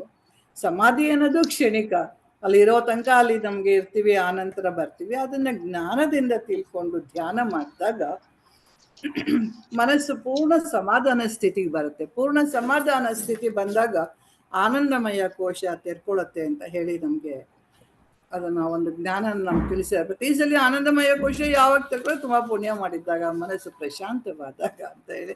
ಸೊ ನಾವೆಲ್ಲ ತುಂಬಾ ಪುಣ್ಯ ಮಾಡಿದ್ದೀವಿ, ನಮ್ಮ ಆನಂದಮಯ ಕೋಶ ಪೂರ್ಣವಾಗಿ ತೆರೆದಿದೆ ಅಂತ ಹೇಳಿ ನಾವು ಆನಂದದಲ್ಲಿ ನಾವು ಈ ಒಂದು ಚಿಂತನೆಯನ್ನ ಮಾಡ್ತಾ ಇದ್ದೀವಿ ನಾವು ಇವತ್ತು ಅಂತ ಹೇಳಿ. ನಾವು ಇವತ್ತು ಮೇಡಮ್ 4 ಗಂಟೆ ಆಯ್ತು, ನಾವು ಕ್ಲೋಸ್ ಮಾಡೋಣವಾ? ಸೊ ಆ್ಯಕ್ಚುಲಿ ಎಷ್ಟು ಬೇಕು ಕಡಿಮೆ ಇದ್ರೊಳಗೆ ತುಂಬಾ ಡಿಸ್ಕಸ್ ಮಾಡಿದೀವಿ ಅಂತ ಅನ್ಕೋತೀನಿ. ನಮ್ಗೆ ಏನಂದ್ರೆ ನಮ್ಗೆ ಹೆಚ್ಚೆಚ್ಚು ಜ್ಞಾನ, ಒಂದು ಸಣ್ಣ ಅನುಮಾನನೂ ಇರಕ್ ಬಿಡ್ದಂಗೆ ನಾವು ಇದ್ರೊಳಗೆ ಕ್ಲಿಯರ್ ಮಾಡ್ಕೊತಾ ಹೋಗ್ಬೇಕು ನಾವು ಅಷ್ಟೇ. ಇದನ್ನ ಮುಗಿಸ್ಬೇಕು ಅನ್ನೋದಲ್ಲ. ನಾನು ಅನಂತ ಮತ್ತೆ ಆನಂದ ಅದು ಡಿಫ್ರೆನ್ಸ್ ಹೇಳಿದ್ರಲ್ವಾ? ಆನಂದ ಅಂದ್ರೆ ಅದು ಮನೋಮಯ ಕೋಶದ್ದು ಅಲ್ವಾ? 2 ತರ ಆನಂದ ಇದೆ. ವಸ್ತುಗಳನ್ನ ಅವಲಂಬಿಸಿ ಬರುವಂತ ಆನಂದ ಬಾಹ್ಯದಲ್ಲಿ ಬರುವಂತದ್ದು. ನನ್ನ ಸ್ವರೂಪನೇ ಆನಂದ. ನನ್ನ ಸ್ವರೂಪದಿಂದ ನಾನು ವಸ್ತುಗಳಲ್ಲಿ ಆನಂದ ನೋಡ್ತಾ ಇದ್ದೀನಿ ಅನ್ನೋದು ಬೇರೆ. ಅದಕ್ಕೆ ಅನಂತ ಅನ್ಬಿಡ್ತಾರೆ. ಅದಕ್ಕೆ ಯಾವುದೇ ಕಾಲ ದೇಶ ವಸ್ತುಗಳ ಅವಲಂಬಿತ ಇಲ್ಲ ಅಂತ ಹೇಳಿ. ಅದೊಂಚೂರು ಕನ್ಫ್ಯೂಷನ್ ಆಗತ್ತಲ್ಲ. ಸಚ್ಚಿತ್ ಆನಂದ ಒಂದ್ ಕಡೆ ಗುರುಜಿ ಹೇಳ್ದಂಗಿದೆ. ಅದು ಲಾಸ್ಟ್ ಕ್ಲಾಸ್ ಅಲ್ಲಿ ಸಚ್ಚಿತ್ ಆನಂದ ಅದು ಸಚ್ಚಿತ್ ಅನಂತ ಅಂತ ಹೇಳಿ. ಅದು ಆನಂದ ಅನ್ನೋದು ಏನಾಗುತ್ತೆ, ಅದನ್ನ ಸಂತೋಷ ಅಂತ. ಅದಕ್ಕೆ ಏನ್ ಮಾಡ್ತಾರೆ ಗುರುಜಿ, ಸಂತೋಷ ಮತ್ತೆ ಆನಂದನ ಹೇಳ್ಬಿಡ್ತೀವಿ. ಈ ಆನಂದ ಹೇಳಲ್ಲ, ಇದನ್ನ ಸಂತೋಷ ಆಯ್ತು ನಂಗೆ, ಅದರಿಂದ ಸಂತೋಷ ಆಯ್ತು ಅನ್ನೋವಂಥದ್ದನ್ನ ನಾವು ಯೂಶಲಿ ಅದನ್ನ ನಾವು ಹೇಳ್ತೀವಿ ನಾವು ವಸ್ತುಗಳಿಂದ ಅಂತ ಹೇಳಿ. ಅಂದ್ರೆ ಇದು ತುಂಬಾ ಸ್ಪಷ್ಟವಾಗಿ ಹೇಳಿದೆ. ಇದು ಯಾವುದೇ ಕಾಲಕ್ಕಾಗ್ಲಿ ದೇಶಕ್ಕಾಗ್ಲಿ ವಸ್ತುಗಾಗ್ಲಿ ಯಾವುದಕ್ಕೆ ಸೀಮಿತ ಆಗಿಲ್ಲದೆ ಇರುವಂಥದ್ದು ನಾನು. ಅದು ಸಚ್ಚಿತ್ ಆನಂದ. ಅಂದ್ರೆ ಎಲ್ಲವೂ ಆ ಅರಿವಿನಲ್ಲಿ ನಡೆಯುವಂಥದ್ದು ಕ್ರಿಯೆಗಳು. ನಾವೇನೇ ಒಂದು ಮಾತಾಡಿದ್ರೆ ಅದು ಅರಿವು ಅಂತೀವಿ, ಇನ್ನೊಂದಂದ್ರೆ ಅದನ್ನು ಅರಿವು ಅಂತೀವಿ. ಈಗ ಎಚ್ಚರ ಕನಸು ನಿದ್ರೇನೂ ಇರೋದು ಅರಿವು ಅಂತ. ಸೊ ಎಲ್ಲಾ ಕಾಲದಲ್ಲೂ ಇರುವಂಥದ್ದು ಅದು ಸಚ್ಚಿತ್ ಆನಂದ ಅಂತ ಹೇಳಿ. ಅದು ನಮ್ಗೆ ಅದು ಸ್ಪಷ್ಟ ಆಗ್ತಾ ಬರ್ಬೇಕದು. ಇದ್ರೊಳಗೆ ಏನ್ ಬಂತು ಇವೆಲ್ಲ ನನ್ಗೆ ತಾತ್ಕಾಲಿಕವಾಗಿ ಬಂದ್ಬಿಟ್ಟು, ಏನೇ ಈ ಕೋಶಗಳಲ್ಲಿ ಏನೇ ಆಯ್ತು ಬಂತು ಹೋಯ್ತು ಅದೆಲ್ಲ ತಾತ್ಕಾಲಿಕವಾಗಿ, ಶಾಶ್ವತದಿಂದ ಬಂದಂತ ಇವೆಲ್ಲ ತಾತ್ಕಾಲಿಕವಾಗಿ ಬಂದಿರೋದು. ಬಟ್ ನಾನು ಶಾಶ್ವತ ಕಡೆಗೆ ನನ್ನ ಗಮನ ಯಾವಾಗ್ಲೂ ಇರಬೇಕು ಅಂತ. ಅಶಾಶ್ವತದ ಕಡೆಗೆ ಹೋಗ್ಬಾರ್ದು, ಶಾಶ್ವತದ ಕಡೆಗೆ ನನ್ನ ಗಮನ ಯಾವಾಗ್ಲೂ ಅಲ್ಲಿಗೆ ತಗೊಂಡು ಹೋಗಿ ನಾನು ಯಾರು, ನನ್ನ ಆತ್ಮಸ್ವರೂಪ, ನಾನು ಸಾಕ್ಷಿ ಸ್ವರೂಪ, ನಾನು ಸಾಕ್ಷಿ ಭಾವದಲ್ಲಿ ನಾನು ಎಲ್ಲವನ್ನೂ ನೋಡ್ತೀನಿ. ನಾನು ಇದು ಯಾವುದನ್ನು ಒಂದು ನನಗೆ ಬಾಧೆ ಮಾಡಲ್ಲ. ಇದು ಯಾವುದು ನನಗೆ ಯಾವಾಗ ನನಗೆ ಅದು ಅಫೆಕ್ಟ್ ಆಗುತ್ತೆ ಇದರಿಂದ ಅಂದ ತಕ್ಷಣ ಇಮಿಡಿಯೇಟಾಗಿ ನಾನು ಈ ರೂಪ ಸಾಕ್ಷಿ ಸ್ವರೂಪ, ನಾನು ಇದು ಸ್ವರೂಪ, ನನಗೆ ಇದು ಯಾವುದು ತಟ್ಟಲ್ಲ, ಈ ಬಾಧಿಸಲ್ಲ ಅಂಥದ್ದು ಜ್ಞಾನಕ್ಕೆ ತೊಗೊಂಡು ಹೋಗ್ತಾ ಬರ್ತಾ ಏನಾಗುತ್ತೆ ನಮ್ಗೆ ಇವೆಲ್ಲ ಕ್ಲಿಯರ್ ಆಗ್ತಾ ಬಂದಿರುತ್ತೆ ನಮ್ಗೆ. ಅವಾಗ ಸಮದೀಹಿ ಬ್ಯಾಲೆನ್ಸ್ ಅಂತಾರಲ್ಲ, ಸಮದೀಹಿ, ದೀಹಿ ಅಂದ್ರೆ ಬುದ್ಧಿ ಅಂತ. ಆ ಸಮಾಧಿಯಲ್ಲಿ ನಾವ್ ಇರಕ್ ಸಾಧ್ಯ. ಆ ಸಮಾಧಿ ನಾವೇನ್ ಅನ್ಕೊಂಡ್ಬಿಡ್ತೇವೆ ಅಲ್ಲಿ ಕಣ್ಣು ಮುಚ್ಕೊಂಡು ಕೂತ್ಕೊಳ್ಳೋದು ಅಂತಲ್ಲ, ಇದು ಸಮಾಧೀಹಿ. ಯಾವಾಗ ಆ ಸಮಾಧಿ ಅಂದ್ರೆ ಅದೇ ಎಚ್ಚರ ಸಮಾಧಿ. ಆ ಸಮಾಧಿಲಿ ನಾವಿರಕ್ಕೆ ಆದಷ್ಟು ಪ್ರಯತ್ನ ಮಾಡ್ಬೇಕು. ಅದು ಸಹಜ ಸಮಾಧಿ ಅಲ್ವಾ? ಅದೇ ಎಚ್ಚರ ಸಮಾಧಿ, ಸಹಜ ಸಮಾಧಿ, ಆ ತರದ್ದು ಪದಗಳೆಲ್ಲ ಹೇಳ್ತಾರೆ. ಮೇಡಮ್ ಇನ್ನೇನಾದ್ರು ಹೇಳೋದಿದ್ಯಾ? ಏನಿಲ್ಲ, ಅದೇ ಪ್ರಶ್ನೆಗಳೇನೆ. ಕಿರಣ್ಯ ಕಶ್ಯಪು ಅಂದ್ರೇನು ಅಂತ ಹೇಳಿದ್ದಾರೆ. ಅದೇ ಇನ್ನೂ ಇದೆ ಮೇಡಮ್, ಇನ್ನು ಸಾಕಷ್ಟು ಇದೆ ಇದ್ರೊಳಗೆ. ಅದ್ರೊಳಗೆ ಇದು ಬ್ರಹ್ಮವರ ಎಲ್ಲ ಇನ್ನು ಬರ್ಲಿಲ್ಲ, ಇನ್ನು ತುಂಬಾ ಇದೆ ಡಿಸ್ಕಸ್ ಮಾಡಕ್ಕೆ. ಪ್ರಿಯಾಕಾರದಿರೆಲ್ಲ ಫೋಟೋ ಆಯ್ತು. ಇನ್ನೊಂದು ಶ್ಲೋಕ ಇದೆ ಅದ್ರೊಳಗೆ ಇವೆಲ್ಲ ಬರುತ್ತೆ. ಸರಿ ನಾನು ಮುಗಿಸ್ಕೊಳ್ತಾ ಇದ್ದೀರೇನೋ ಅಂತ ಅನ್ಕೊಂಡು ಇಲ್ಲ, ನೆಕ್ಸ್ಟ್ ವೀಕ್ ಕಂಟಿನ್ಯೂ ಮಾಡೋಣ. ಇನ್ನೊಂದು ಸ್ವಲ್ಪ ಇಂಟ್ರೆಸ್ಟಿಂಗ್ ಇದೆ, ಚೆನ್ನಾಗಿದೆ. ನೆಕ್ಸ್ಟ್ ಇದಕ್ಕೊಂದು ಸ್ವಲ್ಪ ಅದು ನಂಗೆ ಅದು ಇನ್ನೊಬ್ರು ಸ್ವಾಮೀಜಿ ಇದ್ರೊಳಗೆ ಮೆಡಿಟೇಷನ್ ಸ್ಟಡಿ ಸರ್ಕಲ್ ಅಲ್ಲಿ ಒಬ್ರು ಮಾತಾಡಿದ್ರಲ್ಲ, ಬ್ರಹ್ಮವರ ಎಲ್ಲ, ಅದು ವಾಣಿ ಸಣ್ಣ ಟೈಟಲ್ಸ್ ಆಗ್ತಾರಲ್ಲ ಬರ್ದಿಟ್ಕೊಂಡೆ ಅವತ್ತೇ ಕುತ್ಕೊಂಡೆ. ನಂಗೆ ತುಂಬಾ ಇಂಟ್ರೆಸ್ಟ್ ಬಂದು ಇಮಿಡಿಯೇಟ್ ಆಗಿ ಅದು ಯಾವ್ದೋ ಒಂದು ಬರ್ದಿಟ್ಕೊಂಡಿರ್ತೇನೆ.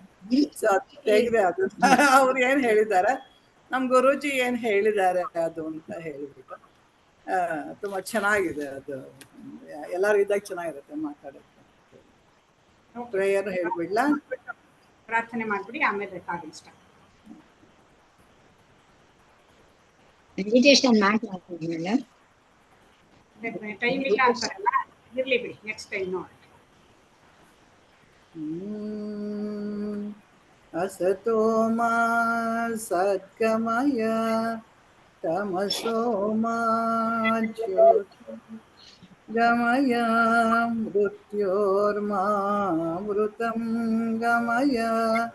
ॐ शान्ति शान्ति शान्तिः। ॐ पूर्णमदः पूर्णमिदं पूर्णात् पूर्णमुदच्यते पूर्णस्य पूर्णमादाय पूर्णमेवावशिष्यते। ॐ शान्ति शान्ति शान्तिः। ನಾನೆಂಬುದು ನಾನಲ್ಲ, ಈ ದೇಹ ಮನ ಬುದ್ಧಿ ನಾನಲ್ಲ, ಸಚ್ಚಿದಾನಂದಾತ್ಮ ಶಿವ ನಾನು ನಾನೇ.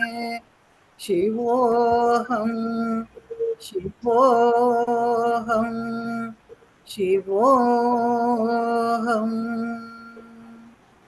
ಆತ್ಮದರ್ಶನಂ ಬ್ರಹ್ಮದರ್ಶನಂ ಬ್ರಹ್ಮದರ್ಶನಂ ಸತ್ಯದರ್ಶನಂ ಸತ್ಯದರ್ಶನಂ. ಅಂತರ್ಜ್ಯೋತಿಃ ಬಹಿರ್ಜ್ಯೋತಿಃ ಪ್ರತ್ಯಗ್ಜ್ಯೋತಿಃ ಪರಾತ್ ಪರಾತ್. ಜ್ಯೋತಿರೇವ ಜ್ಯೋತಿಃ ಸ್ವಯಂ ಜ್ಯೋತಿಃ ಆತ್ಮಜ್ಯೋತಿಃ ಶಿವೋಸ್ಮ್ಯಹಂ. ಲೋಕಾಃ ಸಮಸ್ತಾಃ ಸುಖಿನೋ ಭವಂತು. ಲೋಕಾಃ ಸಮಸ್ತಾಃ ಸುಖಿನೋ ಭವಂತು. लोकाः समस्ताः सुखिनो भवन्तु। हरिः ओम तत्सत्। श्री गुरुभ्यो नमः। हरिः ओम।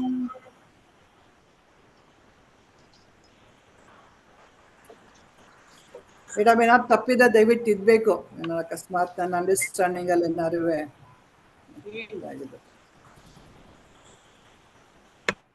ಅದಕ್ಕೆ ಕೇಳ್ಬಿಡ್ತಾ ಇದ್ದೀನಿ ಮೊದಲು.